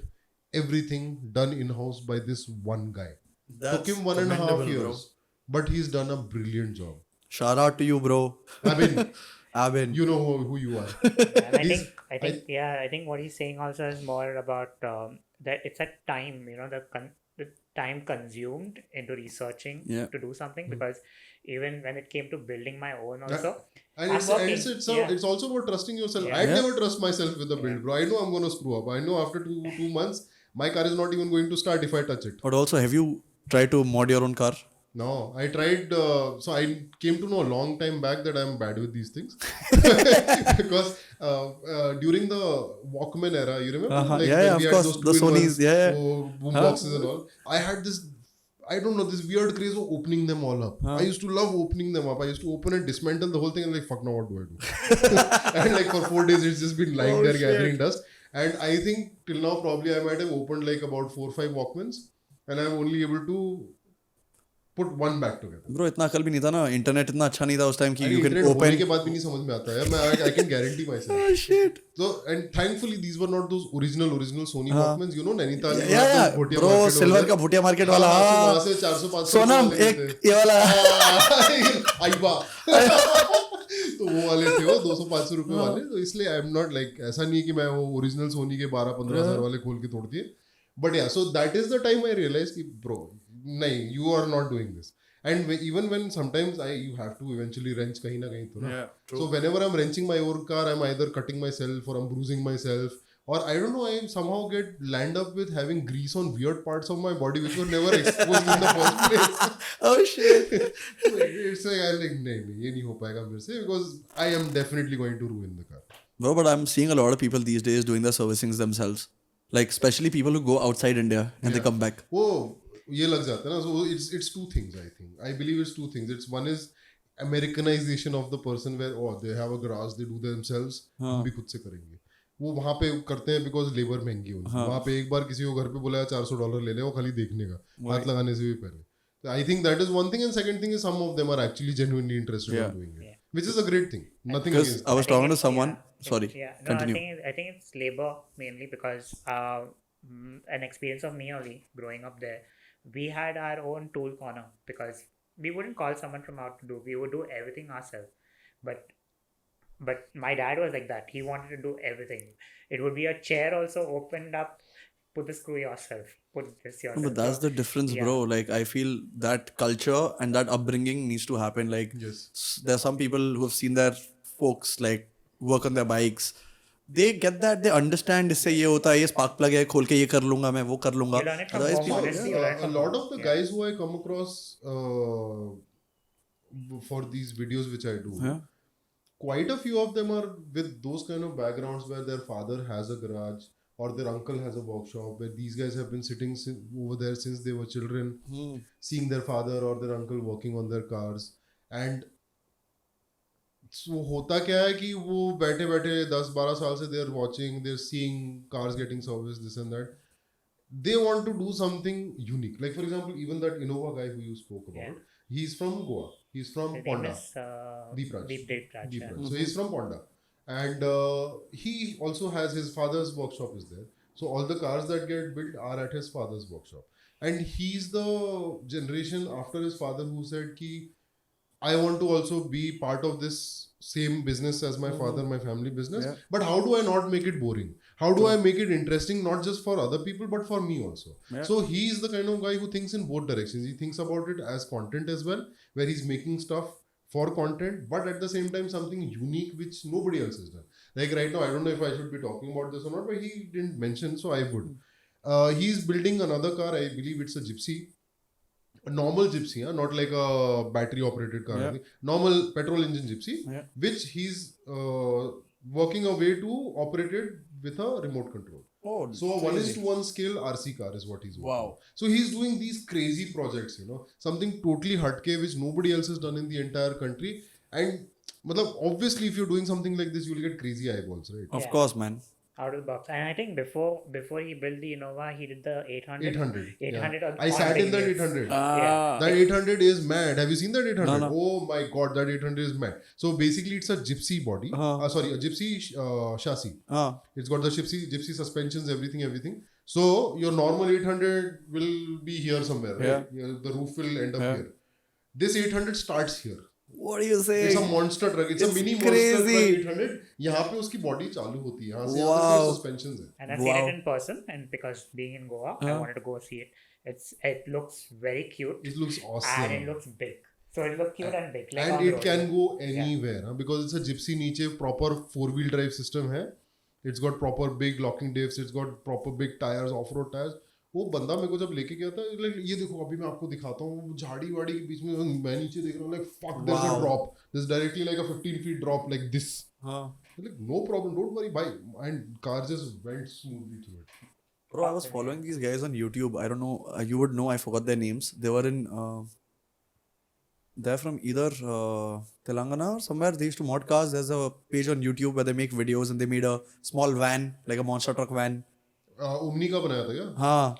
So that guy is you're talking about 3-4 years ago. Yeah. Holy shift. Where are they? They're are they not still part doing of stuff? Power Drift, na? Yeah. So the guy Rohit Pereira. Rohit Pereira. Yeah. He's now working with Power Drift. No? He's a part of their production team. Because they were doing it pretty well. The production, the way they were. Car, Bro, episodes also were fun watching. Wow, man. That's one of good. I don't know why they're not doing those custom scenes anymore. The thing with these custom scenes is like it takes a lot of time. Yeah, bro. So for someone like Power Drift or for someone who's into publication, it doesn't make a lot of sense because it takes 6 months to a year to build a car. तब तक वो और क्या content substitute. बिल्कुल. So, true. Rather, it's better than doing what I'm doing. Agreed. Go meet up guys who are creating stuff like this. And to be honest with you, I won't do it. Yeah. It's not my forte. My forte is documenting them. Of course. Understanding their journey and talking about it. If I sit down and build a car, it's probably going to be one of the shittiest builds in the entire country. I'm being genuine about it. I don't know how to build cars. Yeah. I can ideate a car. I know what I want to get built. Like for example, with the Merc and with my Polo, I have a few ideas. I like the t-shirt you're wearing. This is, so that is there on purpose. This is not exactly my Merc. Yeah. My Merc is the E-Class. E-Class. The C-Class, yeah. There's a C-Class Hammer. Yeah. Which is way higher. It's basically a DTM version of the C-Class back then. The 190 Evo. Yeah. Yeah. So I know exactly what I want to get done with my Merc. But I know I won't do it myself. True. Because I actually want to drive that car. Do you know someone who would... I know someone in Bombay who only works on your cars. Wagon Works? I think so. Jatin He's done Patel. that. Yeah, he's done the yellow Merc also. Yeah. The Nathan's car, no? Yeah. Jatin Patel. So I have a friend called Aditya Nair and I so wish he was around and I wanted him to meet you all. You know him from college. He was into video games. Okay. But he loved to build his own cars and he has the same car and he's been working on it for 2-3 years. Wow. And he's finally restored it. What car is it? It's the one you have. 124? Yeah. Ah, nice. Yeah. He's in Pune? He's in Bombay. And right now he's in the US. Achha. So he's given it to his dad and he's promised his dad, please drive it safe. ध्यान रखना. You have to because parts नहीं मिलते bro. वही. Like mechanicals वगैरह मिल जाएंगे but if you break the bumper, you're done. Yeah. You're done. But it's crazy, bro. I wanted to ask you, are there any specific automotive technologies and innovations that excite you and that are happening? Because you've been driving the EV as well, right? EV is a very confusing space as of now. Yeah. Part of me loves it, part of me doesn't. Because I want to ask you these things because a lot of people then they think of the EV and the space, they think of the Tata, right? Tata is doing it the best right now. Right. Tata is pioneering EVs in India right now. And they have the Morris that is there. And people say, wo kharido, people say, ye kharido. What have you been driving? What have you driven? And what can you talk about? So I've driven everything from a Tesla Model S, which was my first experience with the EV. I drove the Tesla Model S 90D, which is the dual motor mental car. I couldn't get to drive the 100D, which has the ludicrous mode.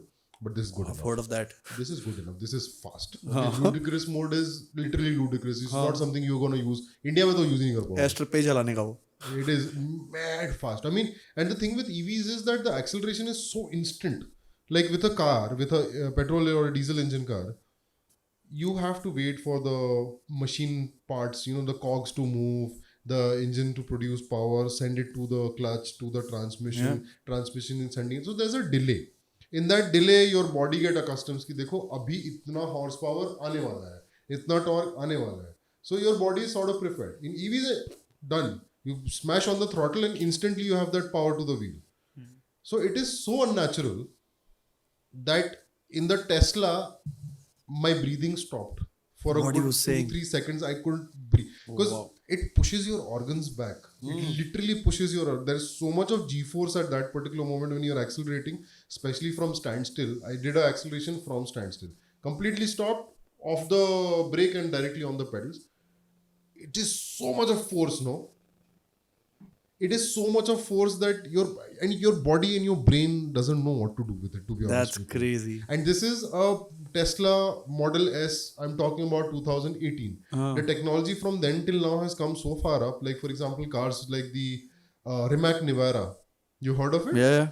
I think it's 0 to 100 in some 1.9 seconds or something. I bet that car can actually go faster. The only thing restricting it is that there are not tires good enough to put that power down on the road. You'll need better tires to actually give you that much of grip so that you can get better times. But just I cannot imagine a sub 2 seconds 0 to 100 and what that's going to do to your body. Oh, that's crazy, It bro. just will scramble your brain because your brain will have no idea how did you go from just sitting and talking like this to 100 kilometers per hour. Your entire body is traveling at 100 kilometers per hour in less than 2 seconds. Oh, that's Mad. crazy. It's 2 mad. seconds, like you can't even Yeah, reciprocate what happens. by the time we're imagining how 2 seconds feel like, it's already done.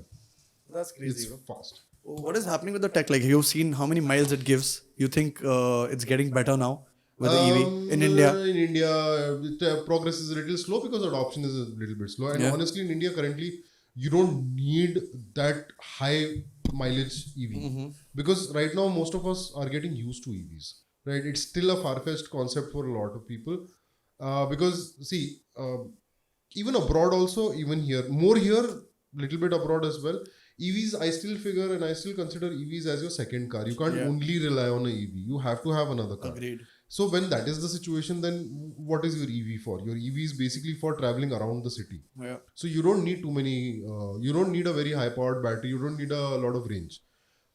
You need something which is about 150 to 200 kilometers a day. True. That's more than enough. Like for my traveling, when I'm only purely driving my car in the city, I get about, between charges, I get 3 to 4 days.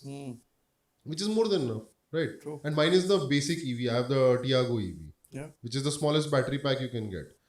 So, in that way, I think the technology, by the way, it's just in its most nascent stage right now. Bro, but अभी ये लोग बोल रहे हैं like ये question में पढ़ रहा था and I like researched a little bit about the footprint and how EV is better and all that. But batteries बनाने में वाट लगता है, recycling में वाट लगता है. See, मैं honestly बोलूँ, agree. But is mining going to stop? Nah. नहीं. Is petrol going to stop? नहीं. But you सब think होने ही वाला है. you think in the future this is gonna be absolute, like the petrol, EVs have the a diesel? good scope. EVs have a good scope, I would say, because no matter how you look at it, I am biased towards petrol. Okay, I am. We all are. Yeah. We love petrol, right? We love that sound of the engine, Of course. especially if it's a V8 or a V12. मैं नहीं बोल सकता कि EV is better. Yeah. No. But technologically, EVs are better because they are way more efficient. So, like in a petrol engine, your efficiency is about 40%. So, if you put in whatever energy your petrol, the fuel is making, only 40% of it actually gets translated to the road. In an EV, that's 80 to 90%. So, EVs are way more economical, they are way more efficient. For me, what I think is a performance car or a performance motorcycle will always be a performance car and a motorcycle. Of course, bro. Right? That feel. EVs will be faster. Yeah. EVs are faster. But that feel, that whole theatrics of the engine revving, shifting gears, hearing the next gear, hearing the exhaust, that will never go away. Okay. For me, it was like the shifting from the two-stroke to the four, like Yeah. I couldn't kind feel of. it. I can't. But you still had the engine, right? Yeah, You still had yeah, some sound. yeah. Here it's completely gone. True. It's like you're putting noise cancelling headphones Yeah. and driving. You have no feel, right? So while they are technologically better, they are more economical, they are more practical. I feel there should be a clear segregation that all the commuter cars and bikes, if they become EVs, that's great. Because 99.9% people drive commuter cars and bikes, True. right? Like all of us also, we don't like drive high-powered V8s the whole day, right? Yeah. We love cars, we love bikes, but it doesn't mean that we'll sit on a 600cc bike and go get milk, Yeah. right? So we need a normal commuter car. So for that, an EV is perfect.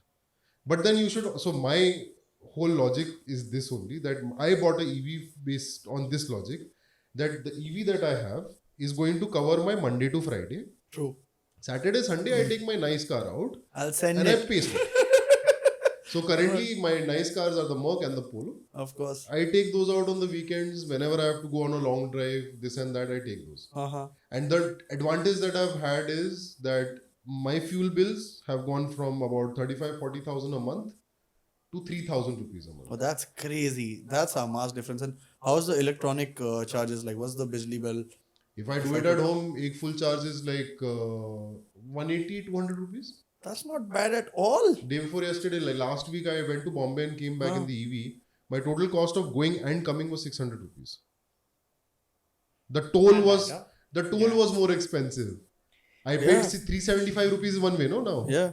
So I paid like 700-800 rupees toll. 300 rupees was my electricity bill. Oh, that's crazy. And that is charging outside. If I charge at home, then it will be about 400, 350, 400. Oh, so you're saying on a dock outside, it's more Yeah, expensive. it is. Because you pay around 18 to 22 rupees per kilowatt. Okay. At home, you're paying 9 rupees a kilowatt. Yeah, makes sense. So it's half. Yeah.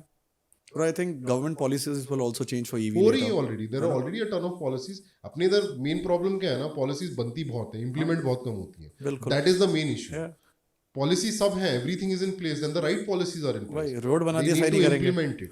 Like for example, come on, like Mumbai Pune highway is one of the prime highways in the country. Do you agree or not? Yeah, I It's agree. connecting the financial capital to another like metro. Major city. Right, in a way, major yeah, city. Yeah. How many EV chargers do you have on that highway? One right here. Two. One this side and one that side. Yeah. And both are broken. अच्छा ऐसा परसों में गया था I could find that one charger वहाँ पे भी 3 गाड़ियाँ already लगी हुई थी. Oh, I had to damn. wait 45 minutes 1 hour before I could get my car charged. that's messed up. And that is this main highway यार. Like where you have like hundreds and thousands of people traveling every day. Yeah. Infrastructure, where is it? Oh man, I can't even imagine the ones in the malls. Do they work then? Yeah, they do. Yeah. That's what I'm saying. Those are all private. Now apparently now the Mumbai-Pune Expressway has become government property or something. ऐसा? I think कोई तो बता रहा था. It's word of somebody else's mouth. Don't No. take my word on it. Yeah. But my point is like it's one of the most commuted highway for Pune people as well as Mumbai people. Yeah. You have to have EV chargers over there. Yeah. How can you not have EV chargers over there? It's ridiculous. That's crazy. What did you get today though? What are you driving today? The EV? Today I'm driving my very broken Polo. All cars are broken somewhere or the other, but this Polo has been very, very broken. So I've been planning to get it fixed for the last 2 years. And some reason or the other, I never got it fixed. कहीं इधर ding हो गया, इधर dent हो गया. Something happened here, something. I like, चल वो one fine day, I will claim insurance. I will claim everything in insurance and make the car spanking new. And then that day came and I was like, chal, today I'm going to go get insurance claimed. And I realized, as in the insurance guys gave me a realization that my insurance expired last month. Oh shit. Yeah. But bro, it's a crazy kharcha when you have an older car and you want to like, do these little fixes. No, it's with every car. Every car, I think it's with every car. It's basically, if you have a car or a bike, you are going to spend money. Yeah. And also depends on how you drive, no? बिल्कुल ये भी है. Especially where you drive. In Pune, if you're driving, your suspensions are going after 30,000 kilometers. Jacked. If you're driving in Karnataka, probably your suspensions might last like 50-60,000 kilometers. Depends on where you drive. Pune eats suspensions. Bro, I've changed it on the E60 also. Oh, that must be a nice kharcha. But I found a guy कर दिया but गया पैसा तो लगा ही ना दबा के kidney बेचना पड़ा. What, 80 grand? 70. Yeah, But at least. फिर अभी द मर्क में भी अभी बोला माउंट गया है. मेरा पोलो के suspensions I have to put new now. Ah bro. Pune suspensions, Pune roads just kill suspensions यार. They're very bad. Bro, if you all are hearing Pune government, please थोड़ा यार रोड बना दो यार, थोड़े अच्छे कर दो. थोड़े तो कि हमें पॉडकास्ट कर पाए सेफली घर आए टोल सेफली बढ़ा जाए. दो. हाँ. तो हम लोग सस्पेंशन के पैसे देने से जो टोल भरेंगे. बिल्कुल. Win-win for you, for us both. Of course. We'll save some money on suspension. You will get more money on tolls. True. We don't mind that at all. But paying toll and then getting shitty roads is what we totally mind. यार. That sucks man. Tax भी नहीं दे रहे फिर तो. वो देना ही पड़ता है, तो घर पे आके लेके देंगे. वही. पोलो उठा के ले जाएंगे. Bro, शक्तिमान को पकड़ लिया था उन्होंने. अच्छा. देखा क्या रील? नहीं. This episode of Shaktiman where he gets caught by the cops. The cops like Shaktiman, आप तो कुछ पैसे कमाते होगे, आपने तो टैक्स ही नहीं भरा. And the crowd around अच्छा was नहीं, like, इतने सारे पाले जी कहाँ से अफोर्ड करते हो? कहीं से तो पैसा आ रहा है पाले जी खाने का. oh, that's crazy, bro. I think infrastructure पे काम होना चाहिए. Roads have to be worked on. Also one more thing I've realized. Don't get me wrong. I'm not trying to badmouth anyone here. But outside Maharashtra, infrastructure is much better. Much better. Like Karnataka, I traveled quite extensively around Karnataka as well. Highways are pristine. Even Delhi roads are good, bro. Delhi roads, Uttar Pradesh roads, Gujarat Haryana, roads, yeah. Rajasthan roads, Kerala roads are pristine. इतनी बुरी road condition मैंने कहीं नहीं देखी है. I'm being very Delhi से genuine. Haryana गया हूँ, भिवानी रोड्स इतने मस्त है, राजस्थान तक रोड्स मस्त हैं, छोटे छोटे रोड्स गांव के बीच में. Bombay being the financial capital of the country, किस एंगल से वो, किस आइडिया से आपको उसकी रोड्स फाइनेंशियल कैपिटल लाइक लगती है? मुझे तो नहीं लगती. Bro, neither do I, but I think the contractors here or whatever like Day this. before yesterday, we were driving. If you saw, I posted a video of the India's fastest Yeah, polo. yeah. That polo is ballistic. Yeah. 450 horsepower. Fucking crazy. What a car. We were driving it on the freeway and the Eastern Expressway, वो जो 2 roads हैं Bombay. The whole time, I'm doing 60. Yeah. And car is like just bouncing all over the place at 60. Yeah. Bro, जब मेरे साथ ऐसा होता था, you should think the गाड़ी का problem है. Then I realized, बाबा ये road का problem है. Yeah, when they make the roads also, they're not. They are like, I don't know, they're wavy I think they just come वो whirlpool रहता ना, centrifugal force वाला instrument. They just come and just Throw it. ऐसे बजरी फेंक देते हैं जहाँ लैंड हुई. ओए ओए और एक रोलर चला देना बस. रोलर भी कल आएगा तब हुई होगी रोड. Alignment है ही नहीं bro, कुछ है नहीं है क्या है. Crazy shit bro. But you know what, like we thought, you know, like the conversation didn't even land where I wanted to go. अभी तो बहुत time लग रहा है बात करने को, but it's already, we've crossed like I think 1.5 hours of talking क्या? without Where did you want the conversation to go though? नहीं, अच्छा लग रहा है बैठ के bro. हम तो सोच रहे हैं और बातें करेंगे दबा के. But it's I hope you're not getting late also. You have to drive to Bombay. Sure. मेरी पोलो की हेडलाइट थोड़ी सी स्क्यू है. ऐसा क्या? But I'll buy a high power torch. और ये पीछे से खड़े हो. अरे अब तो बॉम्बे पोलो इतना कर लिया ना कि अब कुछ लगता नहीं. So when in my motorcycling days, we used to go to Bombay for the drag event ना. So our truck जिसमें गाड़ियाँ लेके जाते थे वो full हो चुकी थी पूरी. And I had to take, so that time I had a CBR 929RR. This is a 4-cylinder 930cc, pretty insane bike, like around 130 horsepower, raw power, because back then there were less electronics, more horsepower in motorcycles and cars. Bike was fully stripped for the drag race. It didn't have the side panels. None of the plastics were there. पूरा fairing निकाल के रखा हुआ था उसका. No headlight. We like idiots didn't realize that earlier, you know, कि अब बॉम्बे लेके जानी है गाड़ी, चला के जानी है, headlight नहीं है, कैसे जाएगा? Technically we did, but then thing was कि we were planning to go in the afternoon. And वो bikes load करते, by getting all the things done and everything, by the time we could finish everything, it was 7 o'clock. Now what to do? So our genius mechanic came up with this brilliant idea. He took a ये you know the white color के parcel आते हैं जिसमें जब हम लोग स्विगी जोमेटो से खाना मंगाते हैं, हाँ white color इसमें डाल देते हैं, वो लिया उसने, उसके बीच में होल काटा, ऐसे टेप मारा उसने सामने हेडलाइट के सामने, ऐसे 4 जगह से टेप मारा, उसके बीच में एक लाइट डाल दी, वो लाइट कनेक्ट कर दी. अरे वाह. That was my headlight for. That's crazy bro. India जुगाड़ scenes best. जुगाड़ scenes कुछ जुगाड़ scenes लेकिन अपने इधर अलग ही टाइप के होते हैं यार. किधर? यहाँ? हाँ. Bro, so recently I was getting my work fixed for Bangalore. I couldn't get it fixed. 4 weeks I spent behind it. It never got fixed. Lastly में हुआ क्या? The reason why I failed to take the car to Bangalore was that my exhaust broke last day. Just one day before going, my exhaust broke. So I was on the express. I was testing the car when this happened.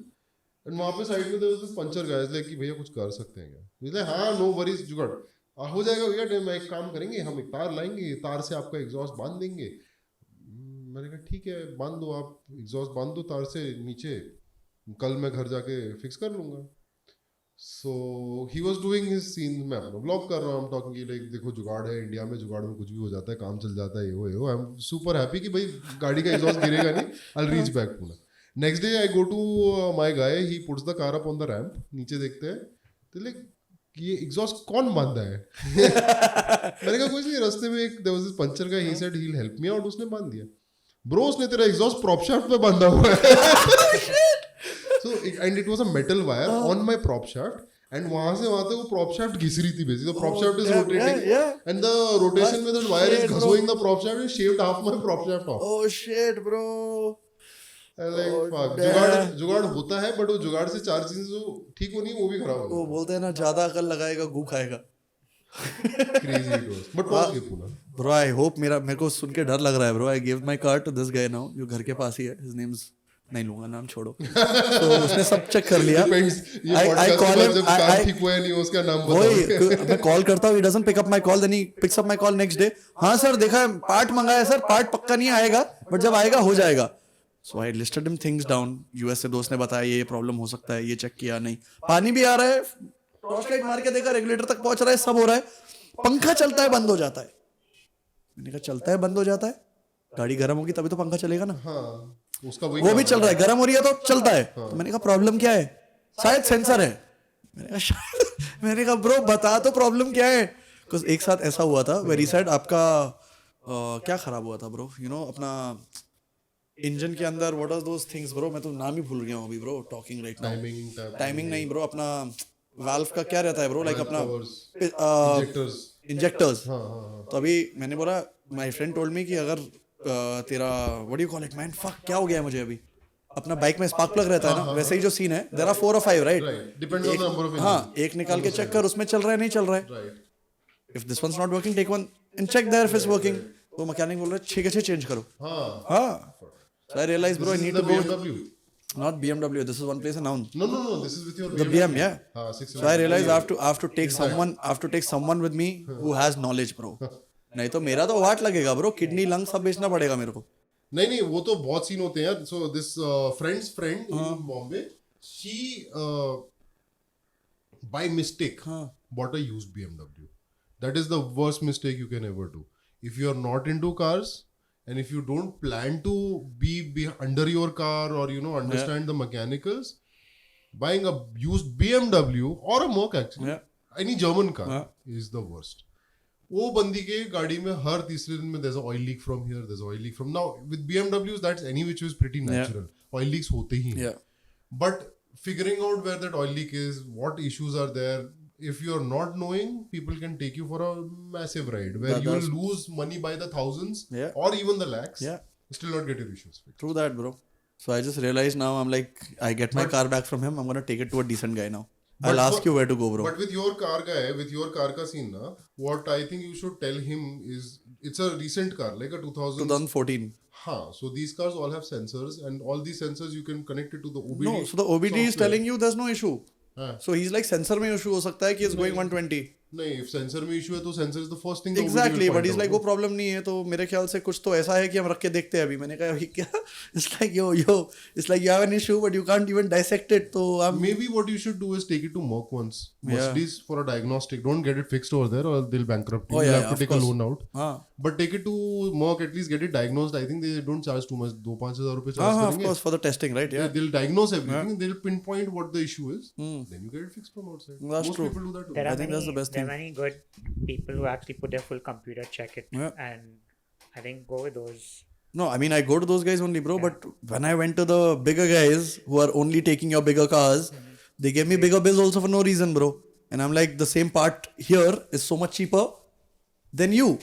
Right. But some people also fix those parts. They don't fix parts. They're like, we'll replace it. Mercedes will never fix parts. And there's one more thing I've realized with all these things is कि भाई, if you have someone you know, go to him. True. फिर वो काम 4 का 10 दिन में भी करे ना, that's fine. Go to him because everybody else is out there to repair. Yeah, 100%, bro. And it's पहचान वाले के पास जाओ जो मतलब who's answerable to you. Yeah. Who doesn't want to be answerable to you because he's your friend or he's your genuine connection. Yeah. Who doesn't want to get into that situation where he has to answer you tomorrow. Of course. उसके पास जाओ, he will only do genuine work for you. But do you recommend any places in Pune that are good? So I go to this place called Automotive Performance, which is in Bavdhan. I have gone to 4 or 5 different workshops and I finally landed there. And I have been giving my cars over there for the last 2 years almost. All right. So my Merc goes there, my Polo goes there. Tiago to देखे point ही नहीं हुई थी electric. Yeah. वो तो company में कुछ नहीं करते. So that's another best part about the EV, right? Yeah.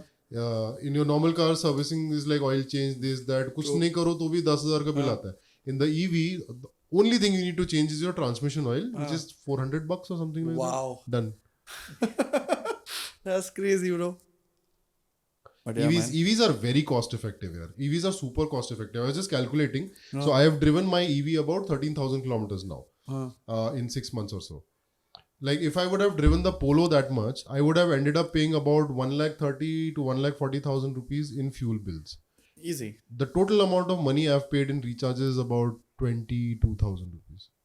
That's a massive difference. 1 lakh रुपए का difference. हाँ भाई, that's a massive difference. They've also been moving. Have you been seeing that this time SEMA's show also? Yeah. They, I didn't see this year's cinema. yeah, so I watch it online, of course. So this time SEMA's show, they had more electric motors in classic cars. So that's a thing now. Oh, yeah, that's a big scene in the US. Yeah. You So mean like CNG in a Merc?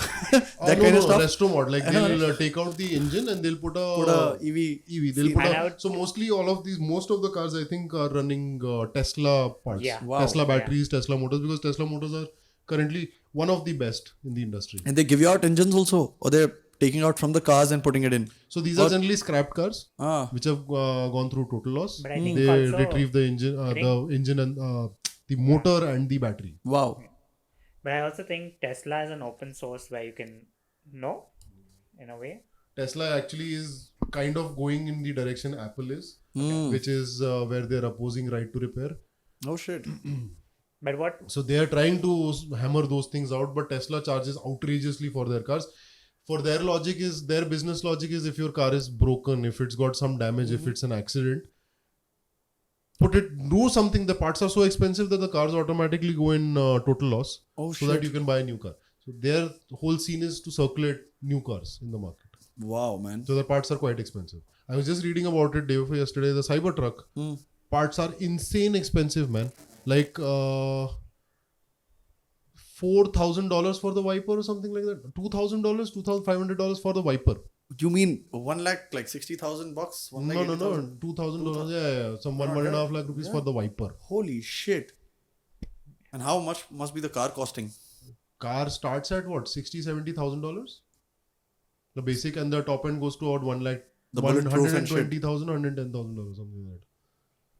The car ka to chalo samajh ke aata because your motor, your battery pack, that's all expensive and very, very costly. But then the parts on that car are anyways expensive because it's all stainless steel, no? Oh The shit. full car is stainless steel. You think Tesla coming down to India anytime soon? They are planning to. They It's were, our bureaucracy which is not. They are totally ready for this market. Like if Tesla actually gets a car. Nice one. We know it's a good episode when we drop things. Let it be, bro. Chilies. So Tesla is about to do a 20-25 lakh rupee car. And that will be like the ideal car for India. Oh, that'll be So lovely. Tesla has a good market in India. In fact, unfortunately, because of our bureaucracy, Tesla hasn't come to India yet. नहीं तो बहुत पहले आगे रहता. There was actually a chance for India to get Tesla in 2016 or 17 when they actually went to China. Yeah. And China instantly, like, we'll give you the land, we'll give you the tax-free thing, and we'll do all the accommodation for you. Don't worry, just come set up. And they came and set up. But here bureaucracy ऐसा कैसे मतलब, because we have Tata and a lot of people No, doing this yeah, here. that also probably land rights. Starting business is still not very easy. Like you see, Walmart, they struggled for such a long time, right? But I understand for them because we have D-Marts and a lot of marts here. So So it's local competition versus international competition, right? So for example, even with Amazon had so many like issues, right? Initially, They had I get you. lawsuits, they're like, Flipkart, then you're eating into local business. Yeah. So Amazon ke liye rules are different, for these guys rules are different. So that bureaucracy favoring the local manufacturers and the local businesses, that's always been kind of like a hindrance for international businesses to come to India. And that continues, I guess. Point is यार ठीक है, तुम्हारा India में Tesla का इतना market नहीं है. तुम लोग शायद इंडिया में will not be able to cater to their sales targets, but we can manufacture here and we can export. No True. Bhosale ji is back. Yeah. Hey Mr. Bhosle, early today from work. I know, right? Very early, bro. Very early. हाँ. आज दो-तीन today बार जाते Sunday, हैं. he's not at work. Probably must be coming from Bombay. Party scenes. Oy. But is he out yet? I thought अरे he यार was- we should have asked him expressway पे traffic है कि नहीं. I have to बोलते go. साथ ही लेके नहीं वैसे ब्रो ऊपर से चलेगा. देख लिया रहता हूँ. हाँ, बता वो भी है, दिया हाँ. bro. नहीं. So yeah. Crazy. So India say we could export यार. Even if we can't consume, we can export यार. We've got so much of people यार. कितना workforce है हमारे पास. Of course. आओ setup करो, बनाओ यहाँ से बाहर iPhone भी तो भेजो. बन रहा है. कितने टाइम बाद वो भी, उसमें भी कितने साल लगे यार सेटअप करने में. True. For Foxconn, for Apple to actually set up their industries in India, it took them 4, 5, 6 years to get permissions and everything. That's crazy, bro. When they again, don't quote me on this, but I think when China say Apple or Foxconn, when they wanted to leave, India was one of their prime targets to come to. They couldn't. They went to Thailand, and now they came to India. Shit. That's crazy. But still, the prices have remained like No, the pro models are not made in India. okay. The the normal iPhones like the 11s, the 12s, the 13s, the 14s, those are made in So India. those are cheaper. 70 grand, 70, 75 grand. It's more or less like 10 grand different from what you get in Dubai. Right. Ah, boys, it was really amazing having you all.